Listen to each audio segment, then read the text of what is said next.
WeAreBoard Podcast. Our WAB Thoughts are all about legacy games. What are they? How do they work? And how do we really feel about them? From emotional highs to sticker regret lows, we're unpacking what makes these campaign-styled experiences so memorable or polarizing. In our Spotlight of the Week, we take a brief detour from the tabletop to dive into the mind-bending TV show Severance. Fair warning, spoilers abound, so if you haven't watched it yet, you may want to hold off or skip ahead. We're talking theories, themes, and why it has such a strong appeal for board gamers. And yes, of course, the BG hype train, choo-choo, is still rolling strong with new titles, exciting expansions, and a few unexpected drops to keep your wish list growing. So whether you're legacy curious or just here for the ride, lock in and let's get into it. Welcome back to another episode of WeAreBoard Podcast. We are here, happy, ready to yap, feeling perhaps liberated? I'm liberated, baby. I'm liberated from my board games now. Yeah, I'm gonna be liberated from getting my Kickstarters ever again. So yeah, that's pretty chill. Ooh, man. How have y'all been keeping up with all of that? It's just been walls and walls of updates from like all my Kickstarters saying like, yo, if you haven't noticed, the Americans are crashing out. Like they hired this D1 crash out to be president, and this boy is slapping just like random AI generated tariffs on everybody, swinging on everybody in the club. So everybody else is cool. Like UK, Asia, like all those shippings, like we're good. Actually, you guys should be getting those games tomorrow. But America, we're gonna have a little talk. We need to spread the wealth a little bit. I'm chill, helping publishers because board game is a team sport. Like you need to not buy games on Amazon, shop at your friendly local game store because thanks to TCGs, they're keeping the lights open for a lot of these people. But yeah, with these tariffs, it's almost just like organized bullying. It's crazy, man. Yeah, it is, dude. It's like he's running the government like a business, and like what do businesses do when they have like any sort of monopoly? Is jack the prices up as much as possible. It's like, oh man, I'm the only person that can control U.S. tariffs. I guess I have a monopoly on tariffs.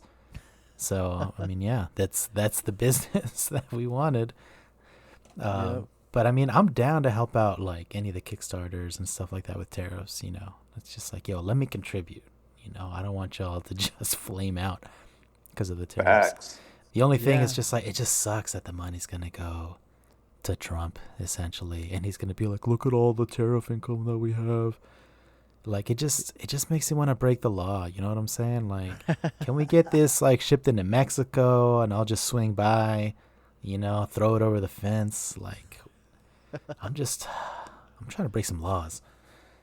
I feel that. And you don't have any tattoos, so you won't take a one-way trip to Guatemala or El Salvador. And they're just like, well, we can't get you back. We sent you, but we can't get you back. Oh, tattoos? Oh no. Yeah, it's man. gonna be interesting to see the future of not just Kickstarters, right? But basically any type of game that is not created in the US, right? Are we, I was seeing some debate where it was like, well, are we going to see more expensive games, or are we going to see the quality of games drop significantly to cut cost, right? Or it's probably going to be a mixture. So who knows how it's going to play out, but I feel like going up in cost, probably pretty sure that's going to happen. Oh, 100%. There's no way of avoiding that. It's not like every economist was just like, yo, tariffs make costs go up. And then, like, before November, everybody was just like, nah, that won't happen. And then in, like, January, they're just like, well, like, he's trolling. Clearly, he won't, like, actually do it. And then today, they're just like, well, it's actually patriotic to pay more money. And it's just like, what are we doing, dude? Well, apart from the U.S. crashing out, how else have y'all's lives been? How y'all been living? I've been a little sick, a lot of stuff going on, but I'm getting over my shit now. I'm ready to get back into some gaming. Looking to setting up a game night as soon as possible. It's much needed. We're gonna have to play the classics. Have you been on a hiatus with your gaming group? Yeah, we've been trying to game all week, and it just like, just the scheduling conflicts. Mostly because of me, but it's like, well, it's time to play the games that we have because the new ones ain't coming in. True. Well, that's perfect because you know what? That leads us into off the shelf. Off the shelf. I'm curious, Victor, what have you gotten into? Have you had the opportunity to dust off anything? Oh, yes, sir. We got one that my friend's been trying to play for a while. And we've actually played it a couple times over the past couple of weeks. And we've kind of been wearing the tape out on this one, which is White Castle, designed by Shay S. and Isra C., published by DeVere. Oh, DeVere. They haven't been missing. They have been on a hot streak. Yeah, so White Castle came out 2023. They already have an expansion for it called the Matcha expansion, which I think is pretty quality, to be honest. Definitely recommend adding that one. So you're a clan in Japan. So if you know your Japanese history, White Castle is the Himeji Castle, which is like a famous actual castle in Japan that you can go visit like today if you want. I think I've seen some pictures of people like taking their copy to the actual Himeji Castle. No idea if you can actually play while you're there. But so the idea is that there's the daimyo of the castle, and each of you is representing a clan, and you're trying to get the most influence, resources amongst the daimyo's clans. So there's lots of stuff that you can do, but it's all so interconnected that like it's very hard to really focus on one specific thing, because a lot of games you kind of pick your lane and then you just go off and do that. But it's just a classic, like everything requires something else. And the interesting thing about this game is in the base game, I think in a 4-player game, you essentially have 9 turns locked in no matter what. There are 3 overall rounds. Within each round, you get 3 actions. So that's it. So each action has to be like, you have to think through it and like try to maximize as much as you can. And so it's a little bit of worker placement too. So you're going to have like some dice that get rolled, right? And they're going to get placed on one side of the board. That's like these little castle, like cardboard, these little cardboard bridges that are over like these rivers. And if you pick from the left side, which are the smaller die, you get a little bonus. Or if you pick from the right side, which are the bigger die, you don't get the bonus, but you have more flexibility to do actions. So you take the die, it's a little 6-sided die, and you can, based on the number, dictates where else on the board you can go. So a lot of the action spaces are just like, get some resources or trigger the farming action, trigger the courtier action. So getting resources was nice, obviously, standard kind of thing. Triggering one of the 3 main actions, so farming, courtiers, and warriors, it lets you bring out a little homie from your personal board. Mm-hmm. You place them on the board. Depending on where you place them, you'll either get some points and you'll unlock potentially like future abilities. And each of the 3 are like very different and upgrade different parts of your engine going forward. So, but whenever you do that, you're trying to chain that into something else as much as you can. And so like, it's just this like sweet release when you've been building up to the perfect turn. And then you're like, okay, I have this many resources. So I go here, I get the farming action. I put my farmer here, which lets me trigger the warrior action. So then I do this warrior action to get enough rice. So then I can do the courtier action, which lets me trigger my farming action again. And you're just like, you're just absolutely blowing your load. You know what I'm saying? About to bust. So yeah, it's really good. Like really, really thinky, but like I said, it's only 9 actions. So while there can be a lot of AP, like specifically from me, It's not that long, It is like a 3.0 weight, but it can go by kind of quickly. Oh, wow. And have you played it always at 4 players, or have you tried other counts as well? I've mostly played it at 3-player, actually. We've had some 4-player games. But yeah, you definitely feel it at 4 players, because at 4 players, you only get 3 actions per round instead of 4. And then it just becomes like sweaty to get like the actions that you want. It's one of those where you have like, you have these worker placement places, right? Let's say someone goes to a certain place with a 4 on their die. Mm-hmm. You can go there, one other person, so 2 dice can go on the same space maximum. But you have to pay based on the difference. So if someone goes there with a 4, if you try to go there with a 1, you got to pay $3 to the bank. Jesus. And Japanese dollars are hard to come by. Those yen. Those yen, dude.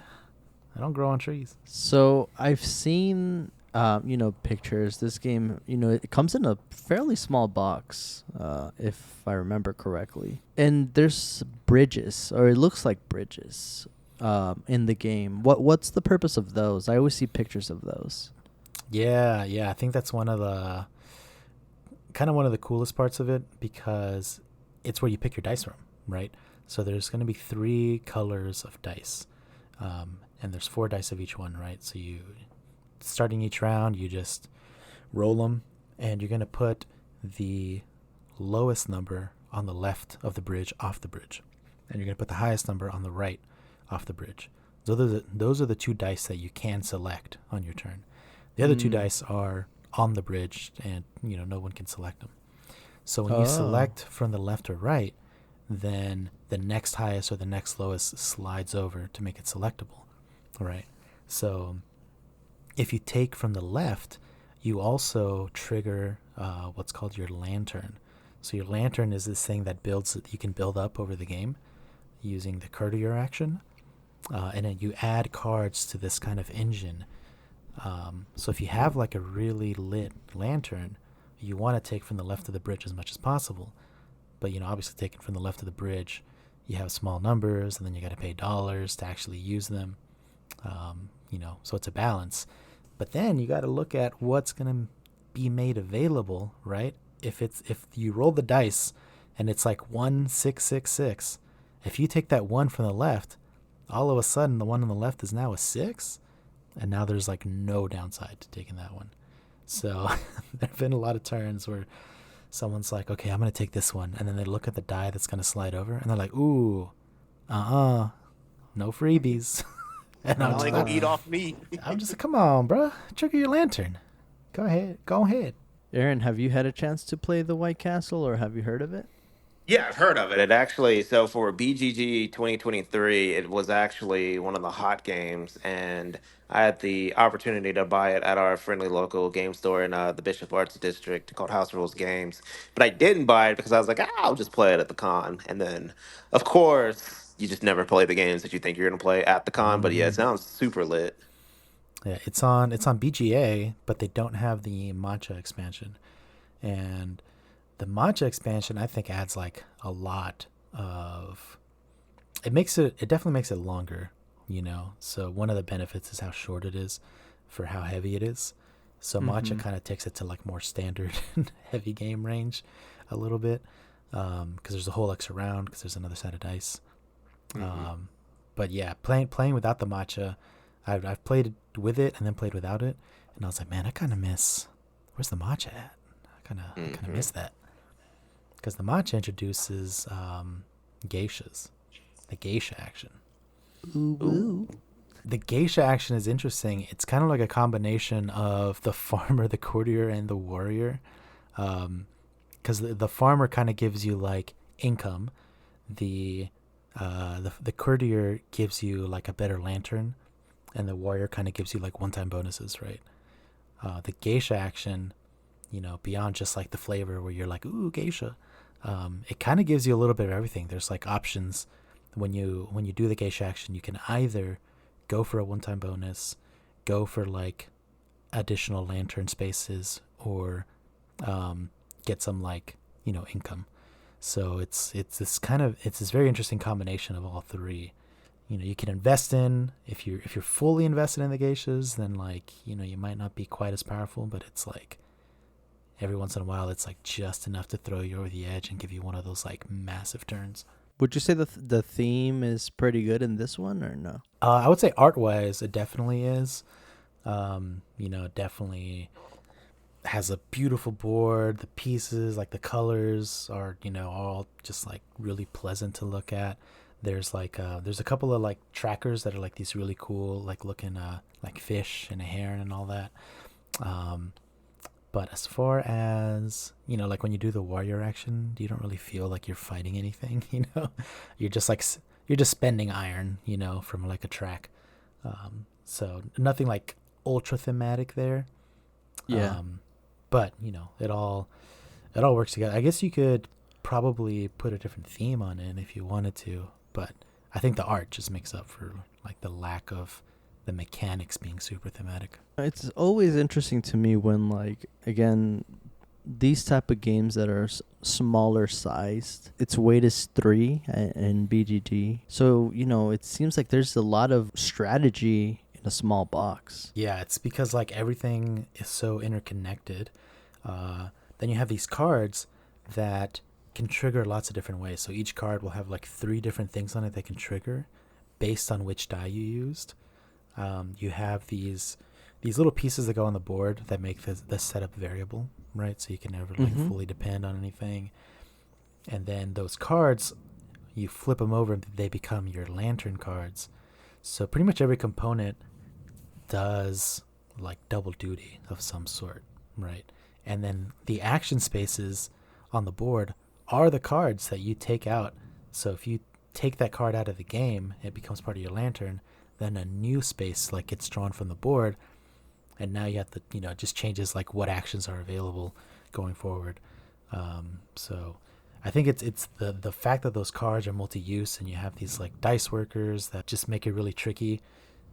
If you want the big one or the small one, like there's just so many decisions packed into like every single component. Yeah. Well, that's the White Castle.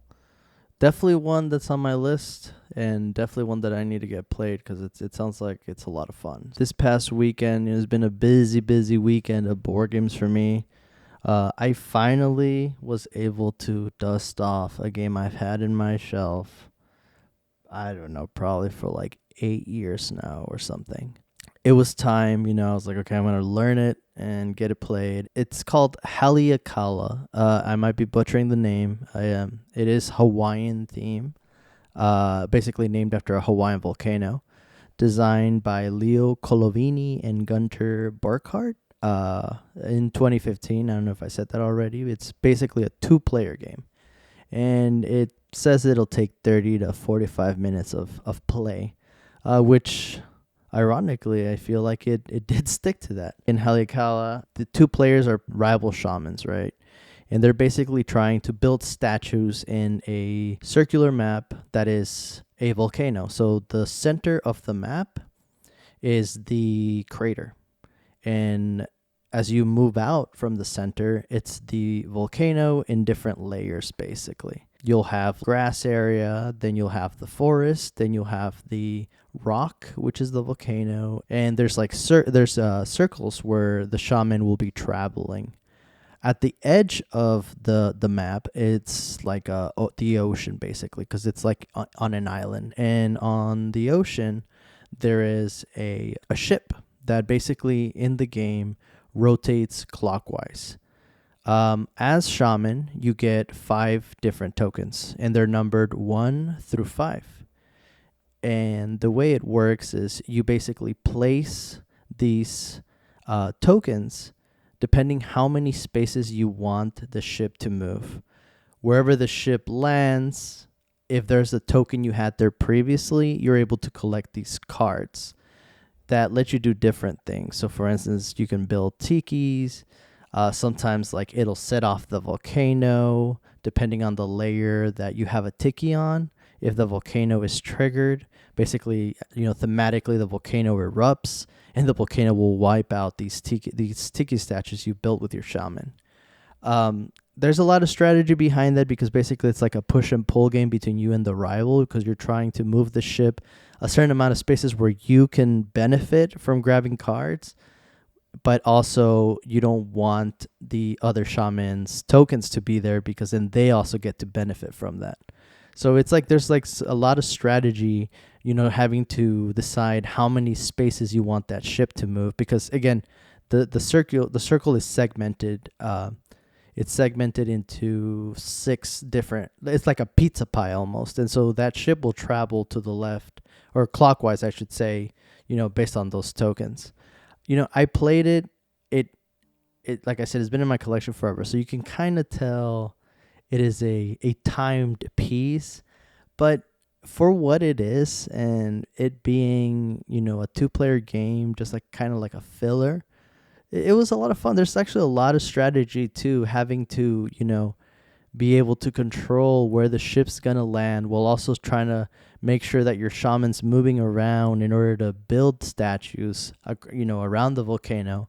And, there's like a risk and take game as well because you have to, if you build a statue closer to the crater of the volcano, then the odds of the volcano erupting and deleting your statue, will, are higher, right? But you're probably asking, well, why would I want to do that? Well, the closer you build the statue to the crater of the volcano, the more points you get at the end of the game.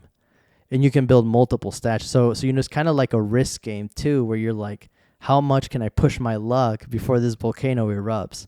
And like there's other cards too that I didn't mention that basically like, there's like witches that let you like move the lava blocks. So like you can move it to another segment where like maybe your rival shaman built the statue and then they get got. So like there's a lot of like manipulation of like all those things. So that's Haleakala. Have y'all heard about this one at all? It is an older one. Yeah, it looks old. It kind of looks like it has like that Puerto Rico, like that era of art. But yeah, dude, it looks super interesting. I'm looking at it on BGG. But yeah, I mean, your boy Aaron loves these piss your luck games.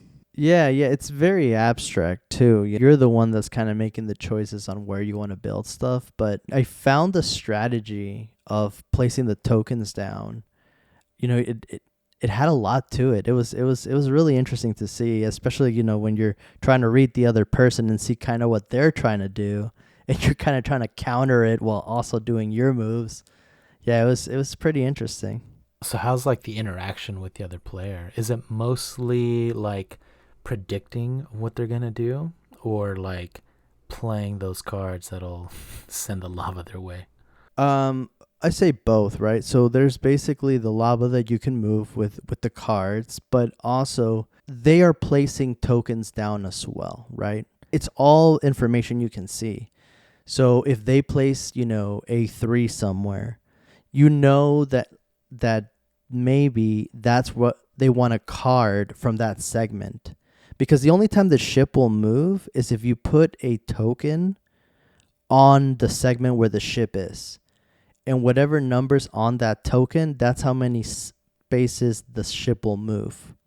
So if you see your opponent place let's say like a 3 token randomly somewhere where there's no ship, then you know that there's a card there that they probably want, right? So you're trying to like avoid the ship landing on that area, unless you kind of need something from there too. So there's a lot of that. But yeah, I would say that the interaction is pretty heavy because like all the spaces where you build tikis, or the statues, I should say, it's open, right? So basically they can build in the same spaces as you can. So you can block with your shaman so they can't build in certain spaces.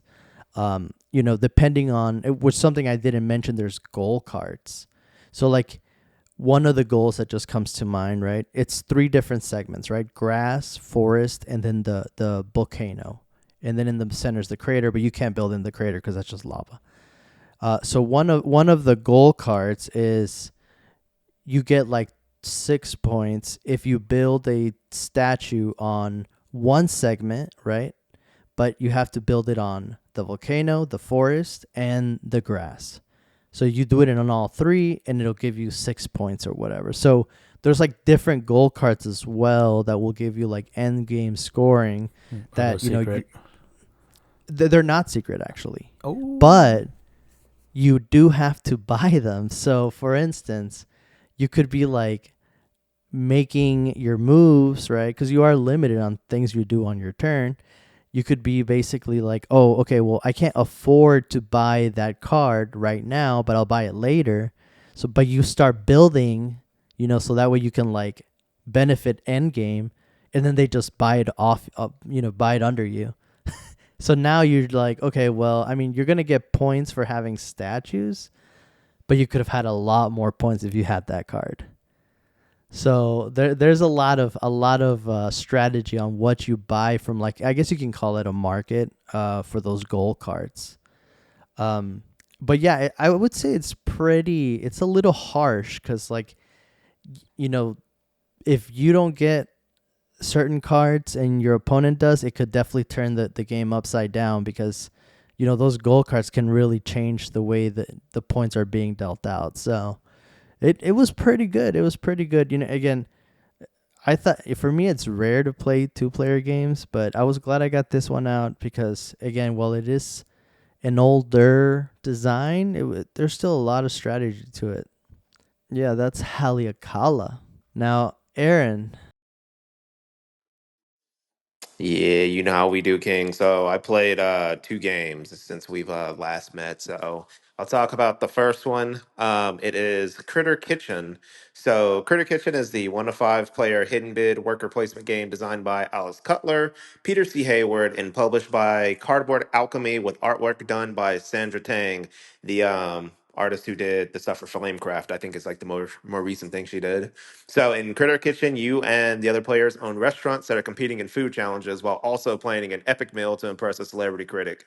So the game has 6 rounds where you'll send your chefs into the city to gather ingredients to create like these sick meals and demonstrate that your restaurant has that good gas. Every round, new ingredients are placed in locations throughout the city, and players will simultaneously and secretly plan which locations to send their 3 chefs to, hoping to collect the best ingredients. So like that's part of the hidden bid worker placement, right? So you have at your disposal 3 chefs. So you have a small chef who has like the fastest priority but can only take 1 item, a huge chef who is put in like the last slot, but he can take 3 items, and then like an average chef who's kind of in between both of them. So he's like medium priority, but he can take 2 items. So after rounds 3 and 6, there's like 3 recipes that go up, and based on how good you make each recipe, you'll get stars. And so stars are victory points. So the more stars you get in between games, like in between like cooking rounds, like the more cushy you'll be heading into the final round where you got to like flex on the celebrity chef. And when it comes to flexing on the celebrity chef, all he cares about is like how good do each of these 7 ingredients, taste.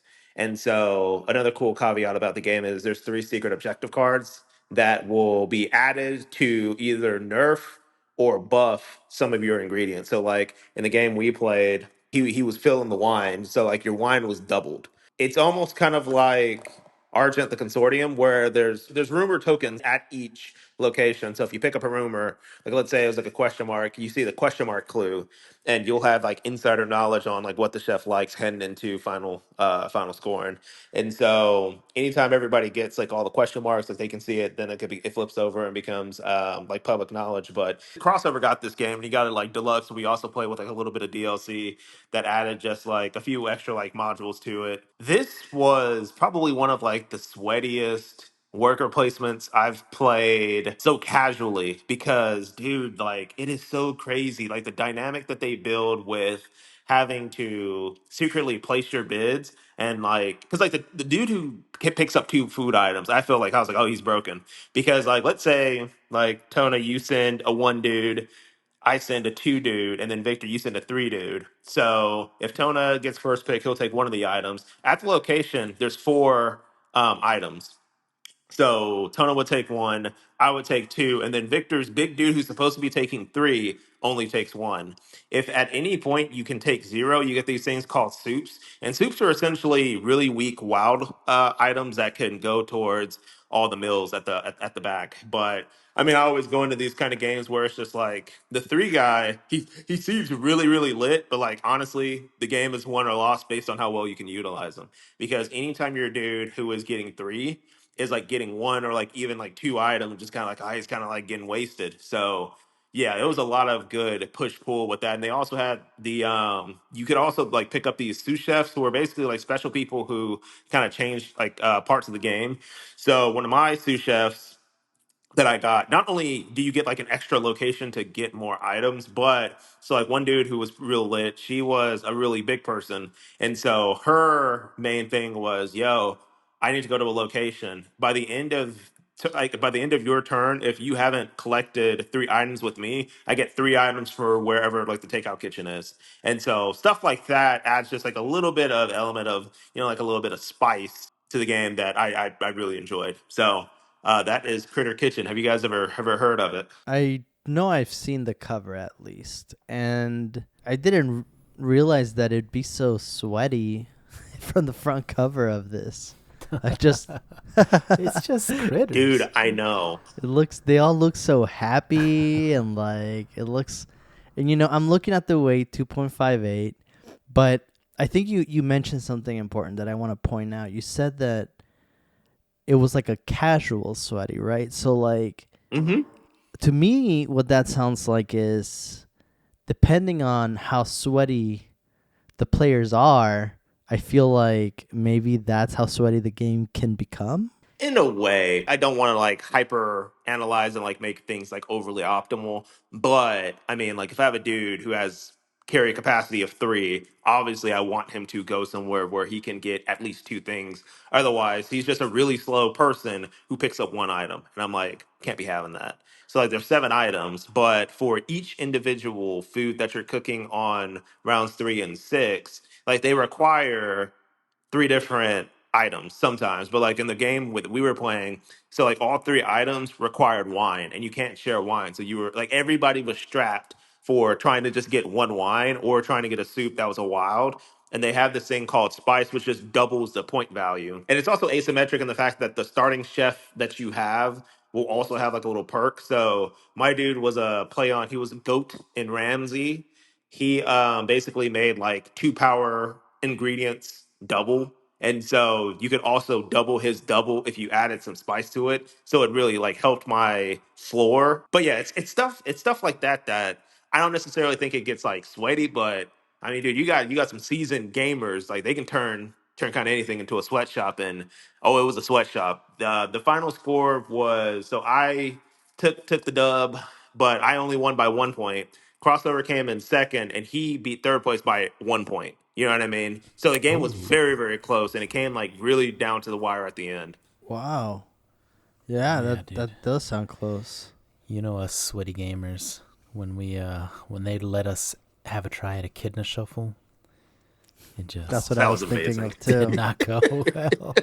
That's That what was I just was traffic thinking jam. too. It's like, you guys want to play Yeah. this like fun game, it's kind of geared towards a younger audience, and the end condition is when someone, gets X number of things, and we're just like, that ain't never happening. Oh, We absolutely. we ain't never letting anybody thrive. And like a Kid in the Shuffle is so funny because they have like little loops that are basically just traffic jams. As soon as somebody's like almost there, you just like turn them and then just send them into the loop of hell. Oh, it's Oh, amazing. Dude, this game has uh, like heavy flamecraft vibes, though. Yeah, the girl who was the artist did Flamecraft and this game. Okay, that yeah, makes sense. it's in the universe.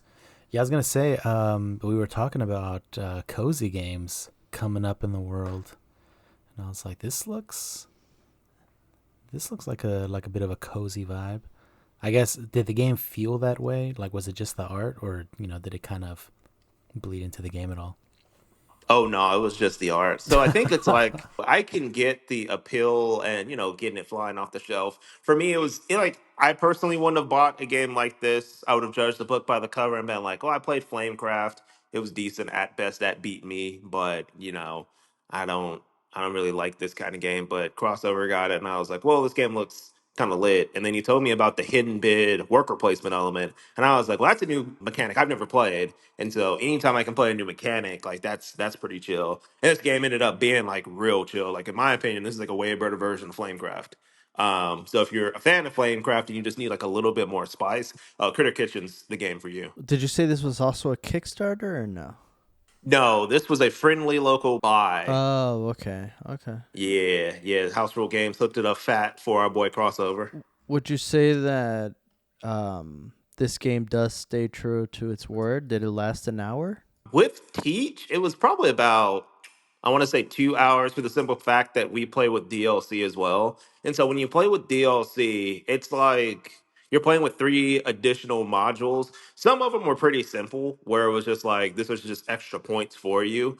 But there was a little bit of added complexity because, so we played with, I think, the soy sauces. So when you use soy sauces, it would also be added to another location, and then you would pick up the soy sauce. That soy sauce would be specifically a +3 to any item ingredient, and you had to match the ingredients. Another one was a cookbook, and that turned a lot of your ingredients into wilds. So the cookbooks and the soy sauces were going like gangbusters. And then we had another one where if you went to the location based on the carry weight of your person, they were serving pies. So the person who quote unquote ate the most pies, got 3 extra points at the end of the game. So it's stuff like that where first off we had to learn the game, and then second off we had to like learn the expansions that we wanted to play.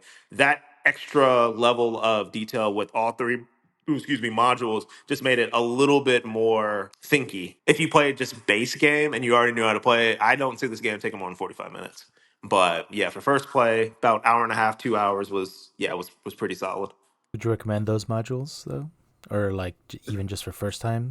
I don't think I could ever play without the modules. The game itself seems too simple. I think that there are pros and cons to that with the modules. It's like you have something extra to strive for, and it's like a little bit more planning, and it allows you to have like a little bit more flexibility because you can get boxed out pretty easily. And when you get boxed out, I mean, you can kind of do a little bit of kingmaker, which I don't like. But when you add the modules, that kind of shakes everything up and moves people in different directions. So I would recommend it because even if they have stuff that is as simple as if you go here, you can pick up a die, roll the dice, whatever you get is whatever you get. They're not like super intricate. There was one that was really intricate. It had something to do with like multiplying like different type of fruit, like different type of ingredients, and it would do all kinds of weird stuff. We didn't play with that one. And then there was also like coins, so like you could actually like buy ingredients straight from the bag based on something else. But yeah, we didn't play with those. How many players? 5, Okay, okay. yeah, You up to were doing 5. fine. Cool. Well, I mean, it looks like a lot of fun, and it seems like one that would just be fun to hit. Between two like really heavy ones. I feel like probably this one could be a lot of fun for that. So crossover, invite me, bro. I want to play Critter Kitchen. Yeah, I'll put in a good word.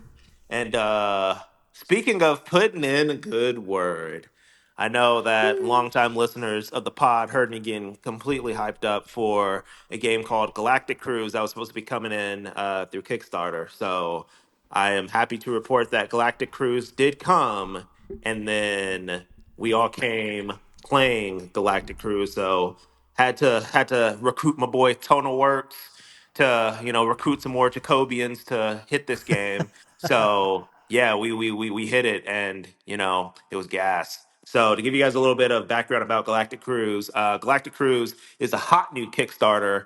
That's a 1 to 4 player worker placement game designed by TK King, Dennis Northcott, Colton Thompson, published by Kinson Key Games with artwork by our man Ian O'Toole.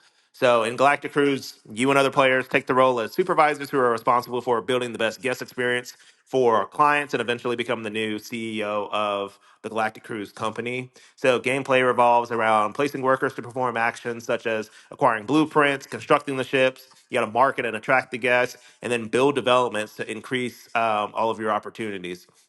So players actions collectively influence the resource markets, which fluctuate dynamically. And it was a really cool mechanic that they did to do that. As ships are launched and the company goals are achieved, players earn progress cubes to advance the game through 3 years.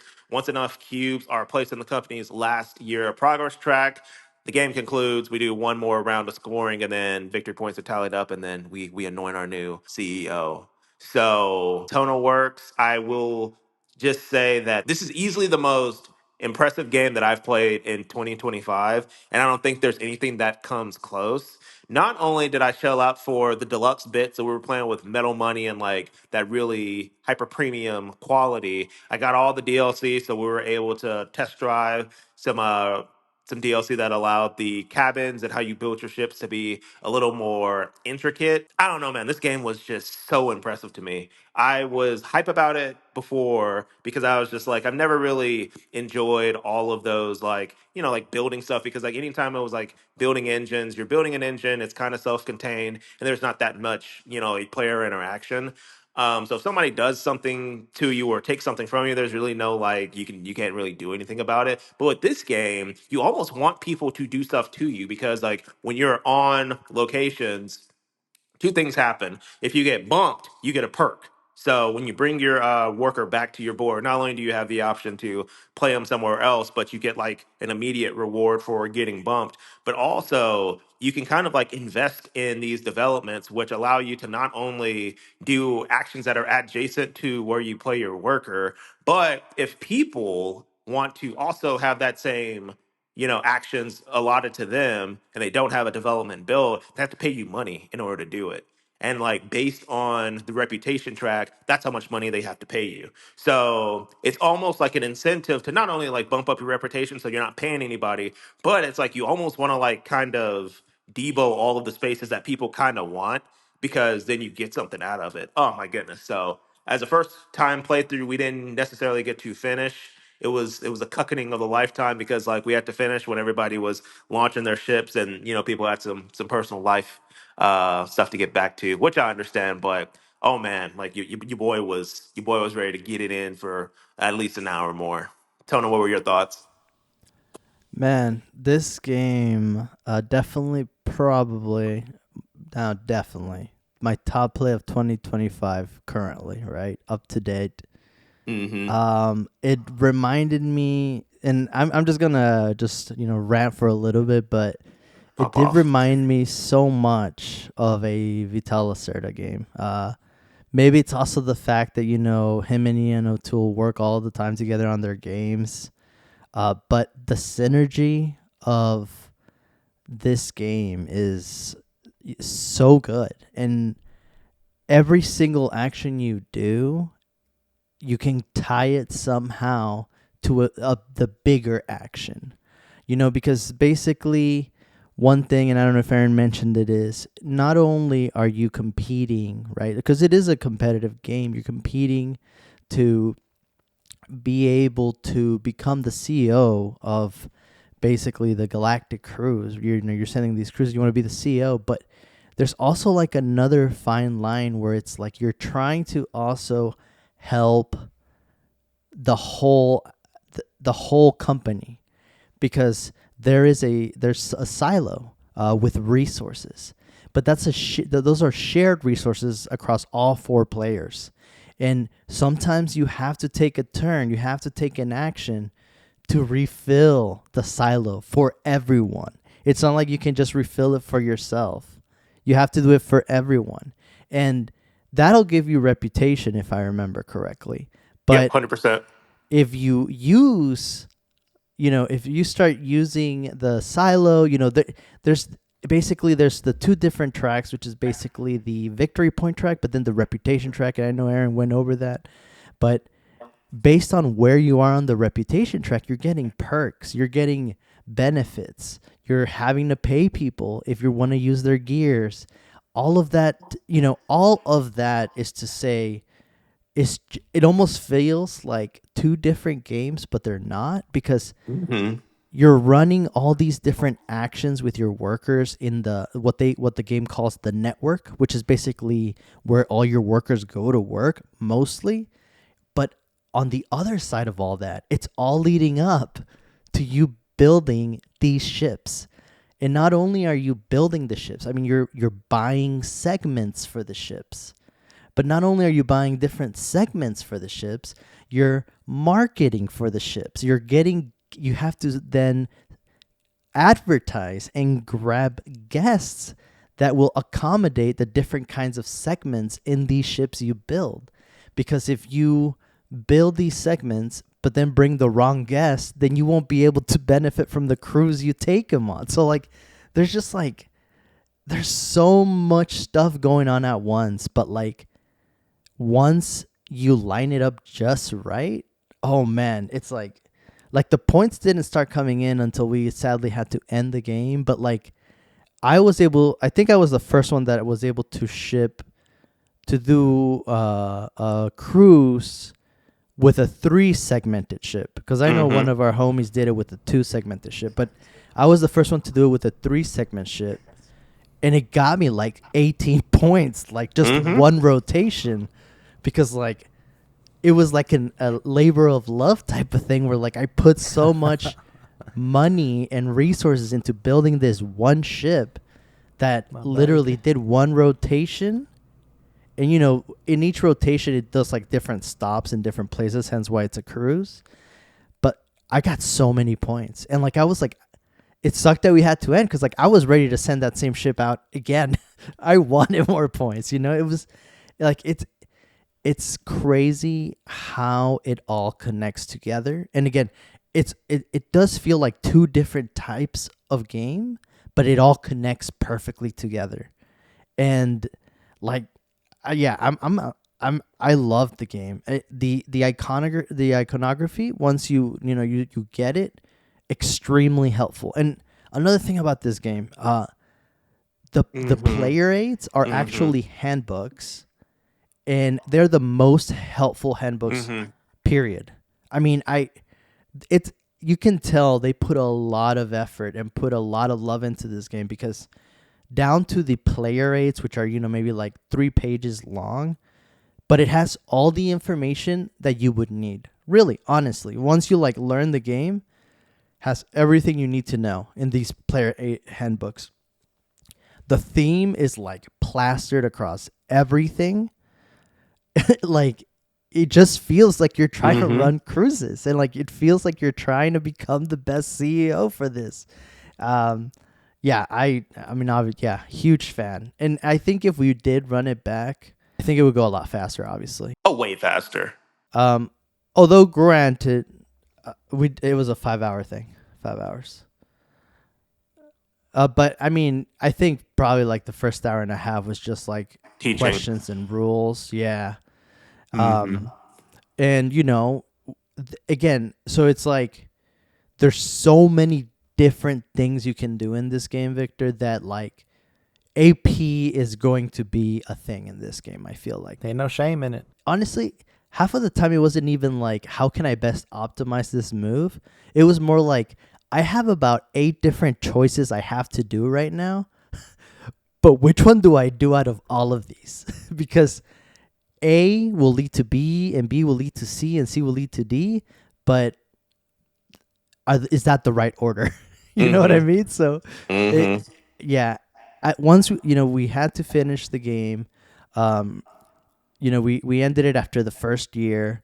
I was ahead by like 8 points, but that's okay. And then so extrapolating out. Oh, bro, it was the best cuckening. You know, I'll just say I won it with an asterisk. It's fine. The consensus around the table was, we need to play this again at some point. Like, we need to get this back out next time. We need to get it. It was just so good, just so good. Yeah. Well, the thing is, Aaron's gonna let me borrow his copy, and then I'm gonna give it back like November-ish. Easy. Dude, I'm salivating over here. Like, how is this thing available? Is it too late for the non-Kickstarters? It's gonna run you a pretty penny, especially now. So I thought I got a good deal. I got the deluxe. I got like all the expansions as well. Plus shipping before the tariffs was like 150, I think. To be completely honest, if this game end up top 3 at the end of the year on almost like everybody's top games of 2025, like I wouldn't be shocked at all. Like it's number 2 on the hotness on BGG. That's probably going to stick around for at least 2 months. Like just the quality of how this game plays, everything is so interconnected. Like everything you do. So they have these things called agenda cards, which are basically like buffed actions that you can do. So like let's say that you can go to a like a build a ship. Like so Tona had one that was, you can launch a ship, but if you have the money, you can like pay resources up to like $5 if you don't have Yeah. the resources. And that was like how I was able to, ship off my first ship. But you can there's a space that you can go to that lets you take 2 of those kind of like super cards. And if all the super cards are out, well, guess what? Somebody has to refill it. Your bonus for refilling the cards are underneath all the spaces that don't have agenda cards. So you're getting something for like putting in. So it's never like, oh, I have to like fall on this grenade to like basically allow people to pop off. You're getting something every time you're doing anything that like benefits the company. It's sick. Like I love the mechanic. And then just to also double tap and give some love to the rule books. I have never seen a player aid that I could just use to teach people this complex game just off the back page of the player aid. And on top of that, inside the player aid, it has all the basic actions, all the basic iconography, and it even has something that I've never even thought about that I would want. But it's like, here's this resource. What's it used for? And it gives you a list of all the things the resource is used for. Then it's like, how do I get this resource? And it gives you all the ways you can get the resource on the board.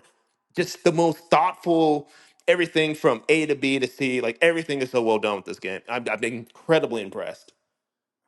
Yeah, this was like Yeah. such a labor of love. I'm even just Yes, looking through BGG. It's like the designers, one of them is like on his BGG account, like posting all these pictures. Looks like updates during development, prototypes and stuff. It looks like they Oh probably kept yeah. up with people pretty well during the Kickstarter and stuff. And Uh, it looks like a Oh group of yeah. like 3 guys who are just in the board games making their first board game. I don't know. It seems like the move if you're a group of 3 guys who play board games. that's the move, baby. Hey, you might be on something. But yeah, I mean, it was such a good game. And I said it took an hour and a half to kind of go over the rules and stuff, but to be honest, like now that we've played it, I feel like we could easily like teach this in 30 minutes. Easily, easily. Like, yeah, it's so seamless. The iconography is like so helpful. It really, it inspired me actually to take out On Mars by Vital Lacerda, and I started like going through the rule book and stuff because like I'm curious, if they're any different, or if they play any similarly. You know what I mean? Because both in space, but yeah, man, Galactic Cruise definitely up there as as of now, I definitely say my top play of 2025. And you know, I'm glad we kind of had to end that early because I was ahead, because I knew that the next year Aaron was about to pop off because there's these development tokens that basically, the more you pay to put them out on the board, the basically it's like a incentive for you to like have more resources, be able to control more of the map, or more of the network, I should say, and more technologies. I knew that for that second year, Aaron was gonna be like set. Because how many development gears did you have at the end of the first year, Aaron? Like two One. left or something? One? No, I had one left. Yeah. Yeah. Yeah. So you were gonna definitely start popping off. Oh, dude. Because I mean, I didn't want to say anything, but I was just like, oh, yeah, it's about like, I rarely feel that good about like next turns because I had an engine like somewhat built because on my rocket ship, I was able to get blueprints, but I was also able to get money. So you need to, so when you get the blueprints, they're kind of just off to the side and you need money to actually build them. And I was just like, well, I have another ship. I'm probably about to like get one of those upgrades that allows you to build 4 ships with 4 spaces. Because I was like, as long as I send this rocket off, I'll be able to build at least 2 sections on a ship every single time I launch. And so I was just like, oh yeah, like yeah, this is this hmm this, this is gonna be real nice. Yeah, I mean, I saw it coming. That's why I was like, yo, we gotta end the game right now. The Jacobians were getting too much power, baby. It sounds kind of on Marsy, um, just based on like obviously the art style and stuff, and the theme. And then when you said it's kind of two separate games, which is one thing in On Mars, where you have to pick like each round which side of the board you'll be on, and then you can only use your worker on that side pretty much. Um, but in that one, it's either I think you're like at base camp or something like that, or you're out in the field. It's been a while since I played, but it gives me that vibe. But then it gives me heavy Kanban vibes, because Kanban is a very similar thing where you're getting designs and then you have to build them later with resources, and then there's kind of like a shared thing that gets refilled by people. It's not a very selfless thing or anything like that, but yeah, I mean, longtime listeners of the pod from the previous pod know I love Kanban. So this looks like that, but with like a kind of more fun theme. Just looking at the art and stuff, it just, I don't know, it just looks like really pleasing to look at, and just be like, I'm building my laser tag in my cocktail lounge. Well, and you know, one last thing about it that I'd remembered. It's at least the first game to me that introduces the great mechanic of crashing out. Oh no. Like, basically in the reputation track, right? Like, you can basically max it out, so everyone likes you, up to 18 reputation. But then there's the mechanic. We were calling it crashing out. I'm sure it's called something else. But you can crash out, and what that means, at any point during your turn, you quote unquote crash out, and you basically just push yourself down the reputation track, and you get to decide which type of resource or money you want, right? So if you crash out from 18, let's just do the extreme example of crashing down from 18 to 0, and you say, okay, well, I want the money.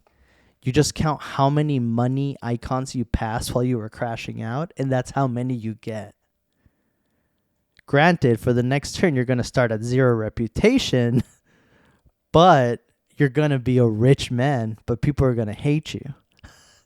So, it's stuff like that. Like, it's so unique. I don't know any board game that does that, right? And the fact that Aaron did have the deluxe edition, and we basically skipped the intro and we just went straight for the modular, everything, like the amount of replayability in this game is crazy, because down to worker actions, down to the technologies, all of that could be completely different game to game. So it's just like the amount of replayability on this is crazy. I feel like this is a game you could play for a year, just to be able to like truly understand it. One It was thousand really good. percent.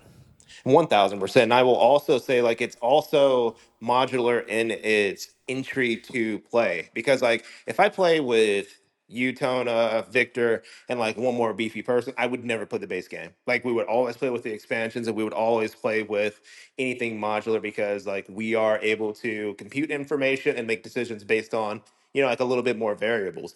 But, like, the base game itself, to be completely honest, I'd probably say like it might be at the very highest like a 2.5 weight. Like, everything is very straightforward. It's streamlined. All of the actions on the other side of the board. So we play with the modular version where we put all the actions kind of randomly on the, like, I guess like the beginner board. All of the actions line up perfectly. So if you want to fill up the silo, you can, your next turn could legitimately be to take from the silo. Like, everything is so streamlined to where if you want to do something specific, there's no way anybody can stop you. There's no way anybody can interrupt your plans, and you're just gonna be able to do it. And so I feel like even that in itself, because like you get like all these big board games that are like, 15 hours to teach. Like, how many times do you realistically in play? But if we talk like the simple side of the board, like teach probably be like 20 minutes. And like anybody can get in, anybody can play it. Like, you don't have to be intimidated. So yeah, this game from top to bottom, highly impressed. Yeah, and and I got to see my homie Aaron, and play this game with. So that was also a perk. It's been a while. All right. Well, that's Galactic Cruise. Definitely, if you can get your hands on it, I highly recommend it. I don't know where you could, but again, Galactic Cruise definitely a banger. Definitely a banger. WAB Thoughts, the main topic of the episode.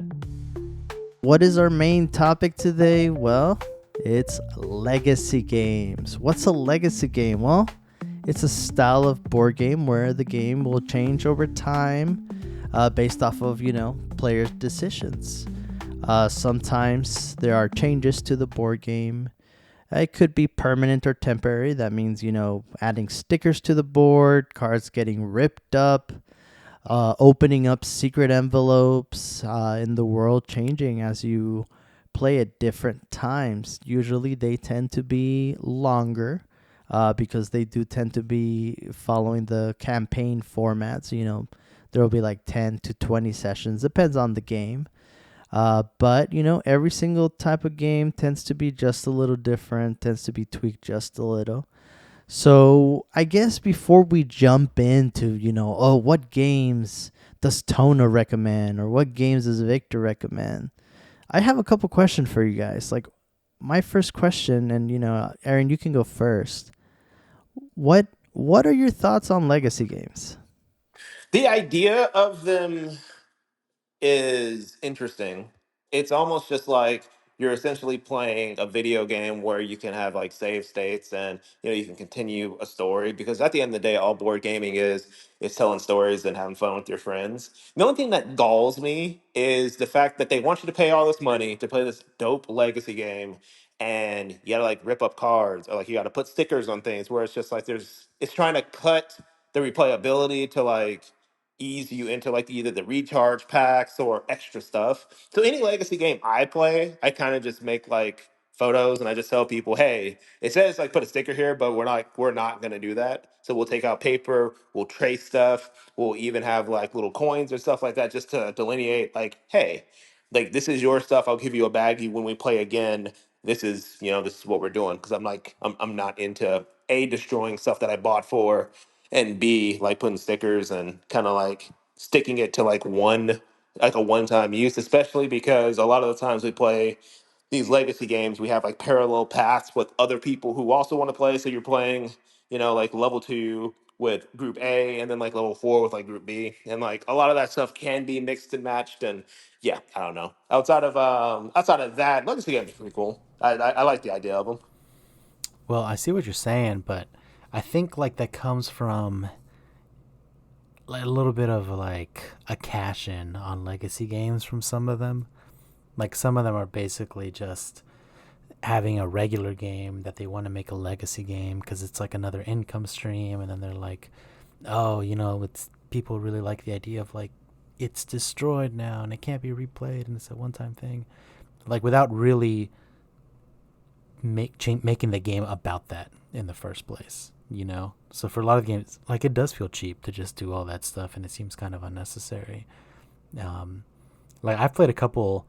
I think the one I played that we just like immediately were like, was Risk Legacy. I mean, you guys all know Risk. And then we're playing it, and we're just like, okay, it's like Legacy. And we've never really played Risk before. We've always played other games. And then we play Risk, and it's like, this is just Risk, essentially. And then at the end, it's just like, put a sticker here. Whoever won will start the game at this point. And it's like, okay, I mean, so it's just Risk with like a little like a setup, differential. Interesting. We didn't keep playing after that, but mostly because it was Risk. But it was like, like it's literally all they did was add some format where you can add a sticker to something. I think there might have been something else with like a personal board that might have built up over time, but like like the first individual game at least didn't feel like anything special. Didn't feel like there was any reason to do any of this. And I think there's a lot of that right now in the board game market of just like, let's slap legacy on this and give a sticker pack, and we have another income stream for this board game that we already published. So I see where you're coming from on that. But on the other end are the ones that are actually truly legacy, where it's designed around that for some reason. And those are some of like the peak board game moments, in my opinion. I mean, they're kind of rare, but there's some high highs. So interesting takes from both of you. For me, it's I think it really comes down to the board game, kind of like how you were saying, Vic. It's like I feel like some do it so well, whereas others don't. Others is, like you said, a money grab. The game that just keeps coming to mind for me is gonna be a Pandemic Legacy Season 1. You mentioned Risk, right? And Risk has been around forever. I mean, at least in my mind, I know I was playing Risk even on my phone before I had even gotten into board games. Really, It's an OG. um, Pandemic, I feel like it's kind of the same way, right? I mean, it's been around for a long time. You're having a cure, for different diseases. You get different characters and you have to go around the globe trying to wipe out those diseases, right? Um, but here's the thing about it. Every single turn, every single time, every single month, I should say, because it goes by months. At least season 1 does, which is the one I played. Every month, the variability of the changes were actually quite great. And based on the decisions you made, it would really alter the map. Like, it would change the way you could travel through the map. It would change the amount of diseases that you were having to cure. It would even change maybe some of the characters you were trying to unlock. It was actually, from at least from my memory, one of those first games that encouraged you to rip the cards and all put the stickers on the map. And Aaron, I know you said you'd take pictures, you don't want to rip the cards, which is totally fine. I get it. But for me, it was kind of exciting because it almost feels kind of taboo, kind of destroying your board game. You know what I mean? It's like Mm-hmm. these are permanent changes you're making. But ripping up those cards, I don't regret it because it was part of the experience. And I think in its core, aside from now you're getting legacy games left and right for that money grab. I think the core of it is the experience and making it be an epic experience. And I think for at least when I was playing Pandemic Legacy Season 1, that was part of the experience. That's what made it epic, right? And something, a lot of the times you're like, well, this is, once you're done with the game, what do you do? Like, the game's ruined. You've put stickers all over it. You don't have the cards that you needed. You can't start from the beginning, basically. Well, what I ended up doing was, we went through all 12 months. We were successful. But at the end of it all, we actually had a really cool pandemic board with all of our experiences for all 12 months, right? Which basically was 12 different sessions that we all had to get together and play. And it's all reflected on this map. So I ended up actually framing it in order to have that experience. And and like it's no longer a game that I'm going to play, right? But now it's something that is kind of framed, and now I have it to look at. And I think that's when a legacy game really achieves what it's trying to do, which is basically create that experience. Yeah, I can feel that. But I actually want to like touch on what Victor said, where it's just like, in Risk Legacy or Pandemic Legacy, you got to really like the game that's a legacy because you're literally going to be playing it 5 or 6 times. Like I played Scythe Legacy, and while I was like, okay, like the ideas of this is cool, like it's still Scythe. Like, and Scythe is not a quick game. Like Scythe, each game lasted about like 2 to 3 hours, so it was just like, oh man, like. Oh, and then I do think that there are some times where they're not balanced as well because, like, definitely in Scythe, like your boy was getting his cheeks clapped from like phase two, and then like the people who kept winning kept getting stronger. So it was just like at first it was like a little close, and like it was like soft clapping, and then like the clapping just got louder and harder as the game going on, like went on. And I was like, well, by game four, I was just like, man, can we end this? Because all I'm here for is just to get dunked on. Like I'm just waiting under the basket just to get like just straight poked on. So yeah. So let me ask you this, and I'm not trying to change your mind or anything, but Mhm. how do you feel about the game Scythe overall, though? So the game Scythe I actually liked before I played the Legacy. It's I rarely play like longer games like that, more than like five or so times, within like a 3 month span. But like it was literally every single week playing Scythe. It's almost just like, I thought this pizza was pretty good. You know what I mean? But if you ask me to Mm-hmm. have it every week and somebody's like sack tapping me every time I take a bite, and like this is happening every week for the next 6 weeks, it kind of, I wouldn't say it sours my experience, but I've definitely played more Scythe than I thought I would have ever played in my life. What was the player count for y'all? Like whatever the max was. I think it might have been five. Oh, okay. But yeah, I mean, because I've played Scythe Legacy as well, and we haven't finished it yet. Um, we've taken a long break. Unfortunately, I've been trying to finish it. But what's interesting is, yeah, I really like Scythe.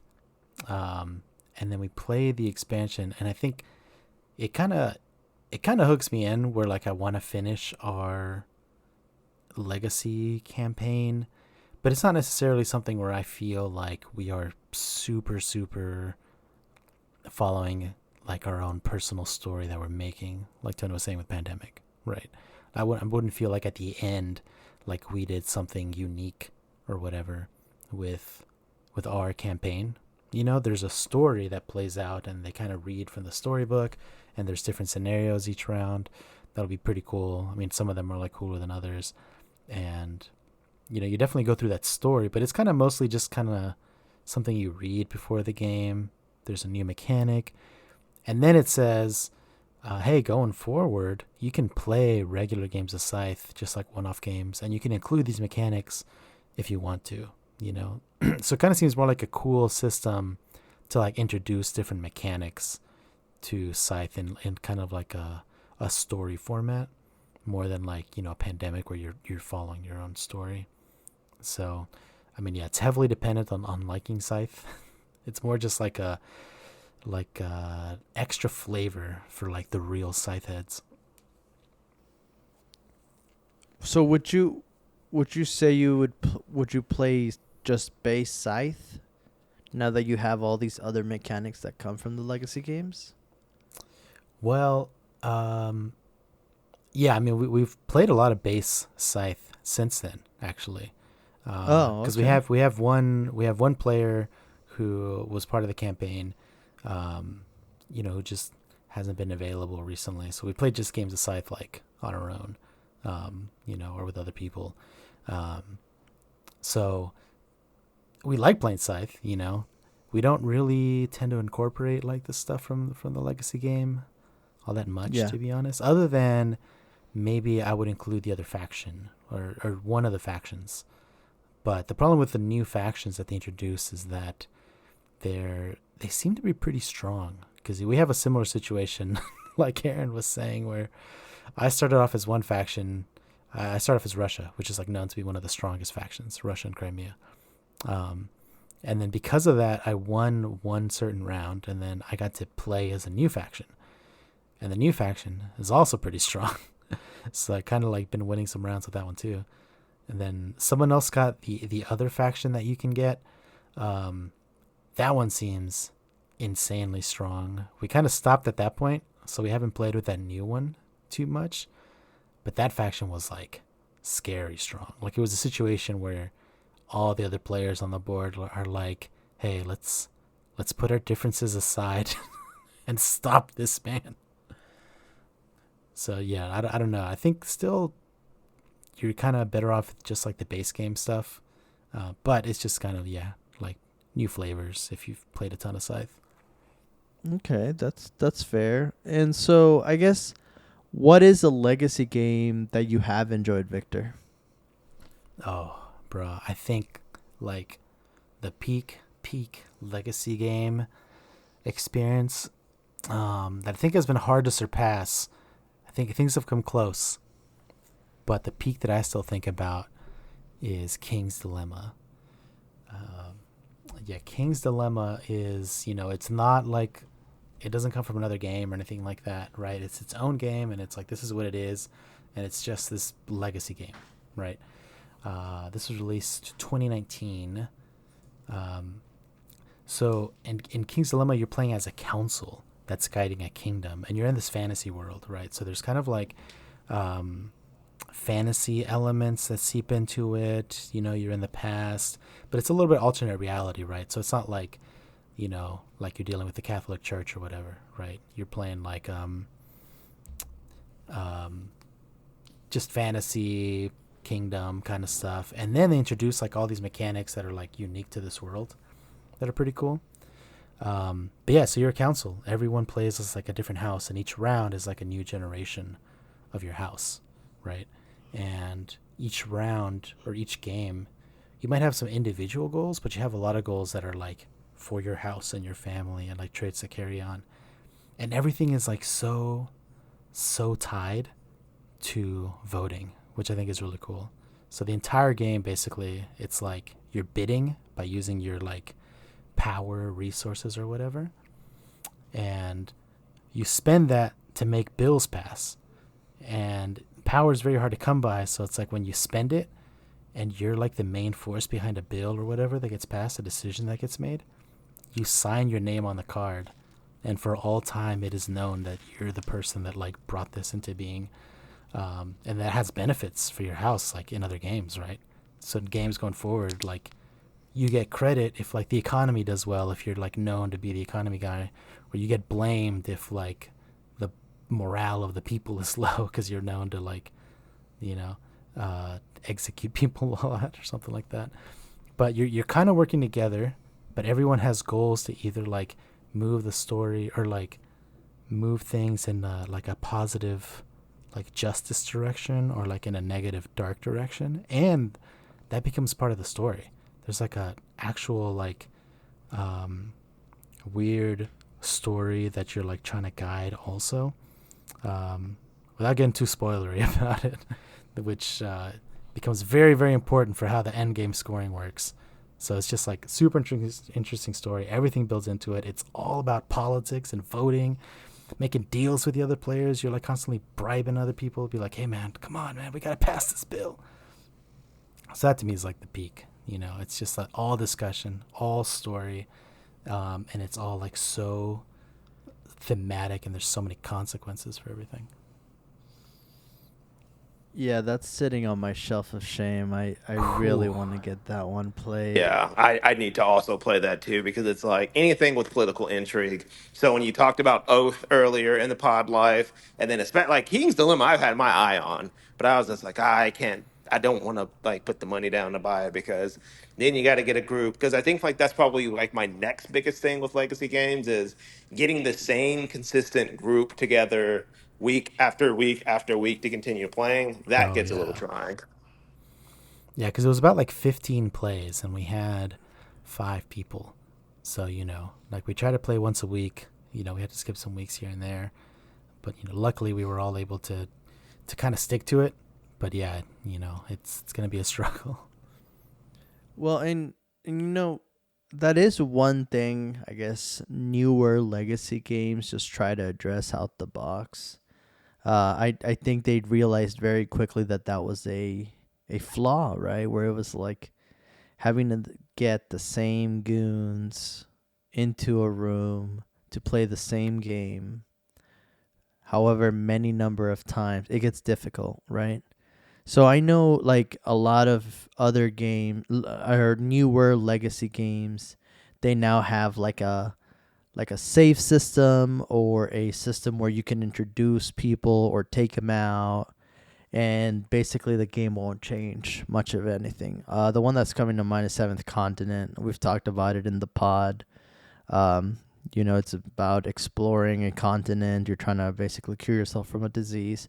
But that actually has a system that lets you, bring in new people throughout the campaign, take them out if you need to, introduce new people, bring back old people. So like it's definitely something that I think newer legacy games are taking into consideration. But again, with King's Dilemma, I'm sure that's probably a little difficult since it sounds like it's more I guess it's more involved, right? Like there's more there's actual importance to the continuity of people being in it. So Yeah, like there's a little bit of stuff that'll carry over that's like if this player is playing the next time, then they get this benefit or this penalty, right?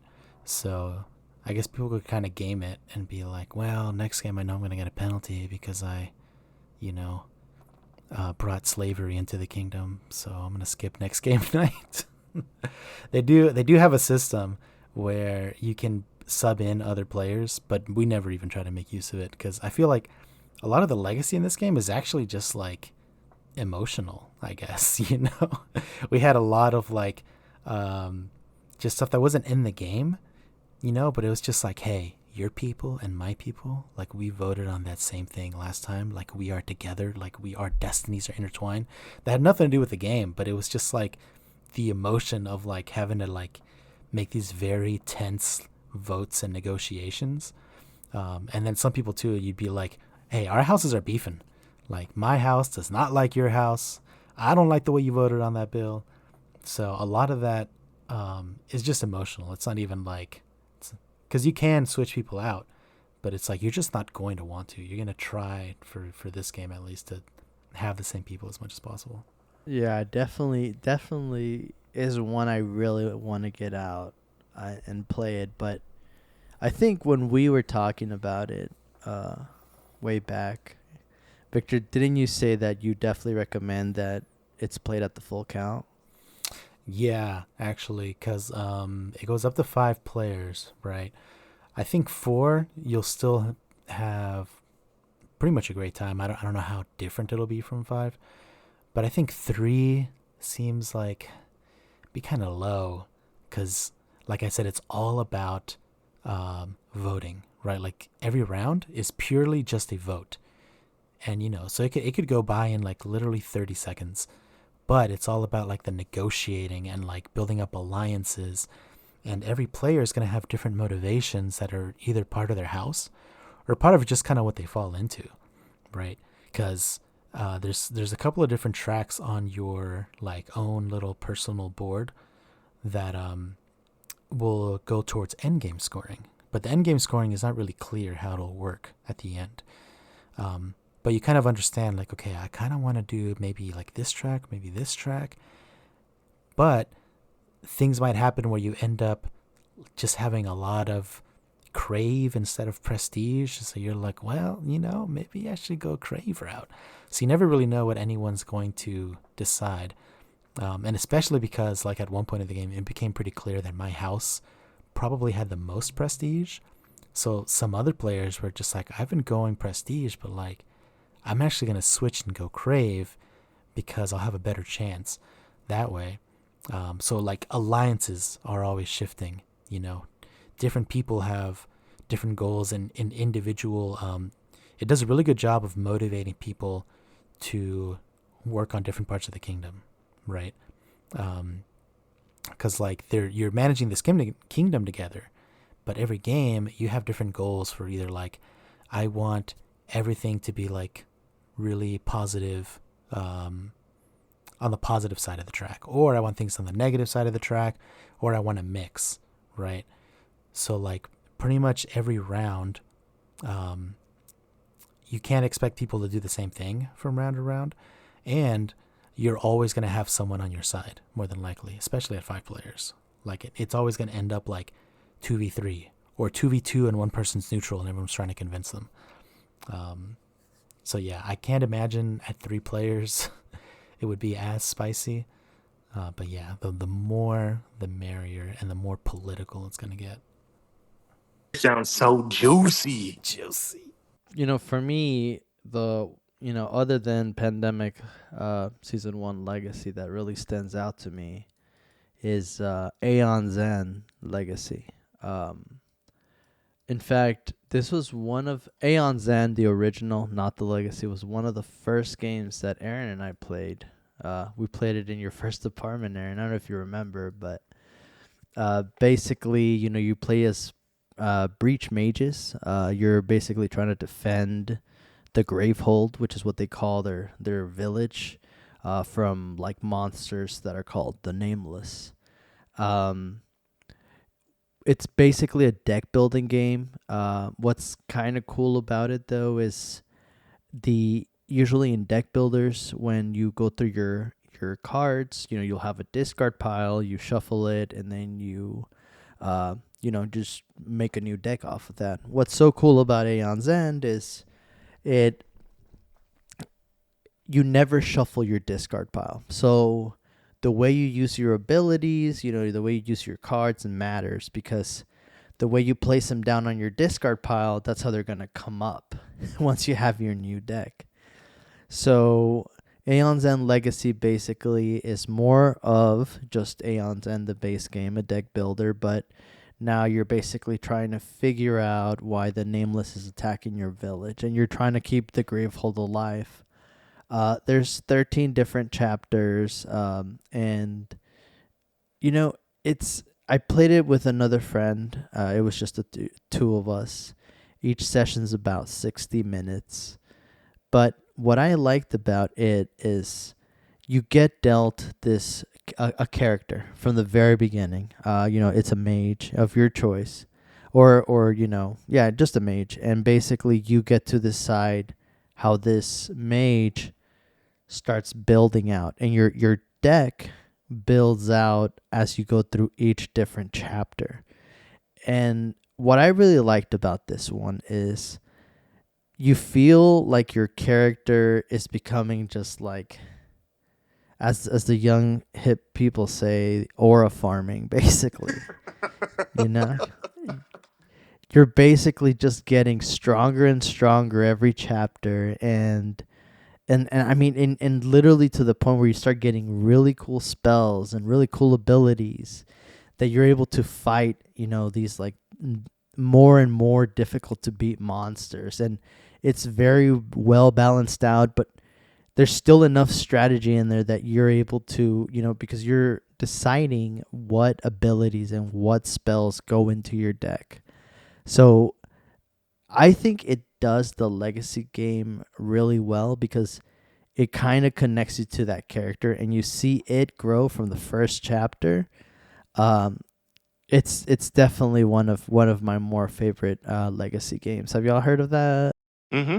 Yeah, I remember playing, and it was also challenging. So normally when you have co-op games, especially like Pandemic, where you can kind of game it out, dude, some of those nameless were hard.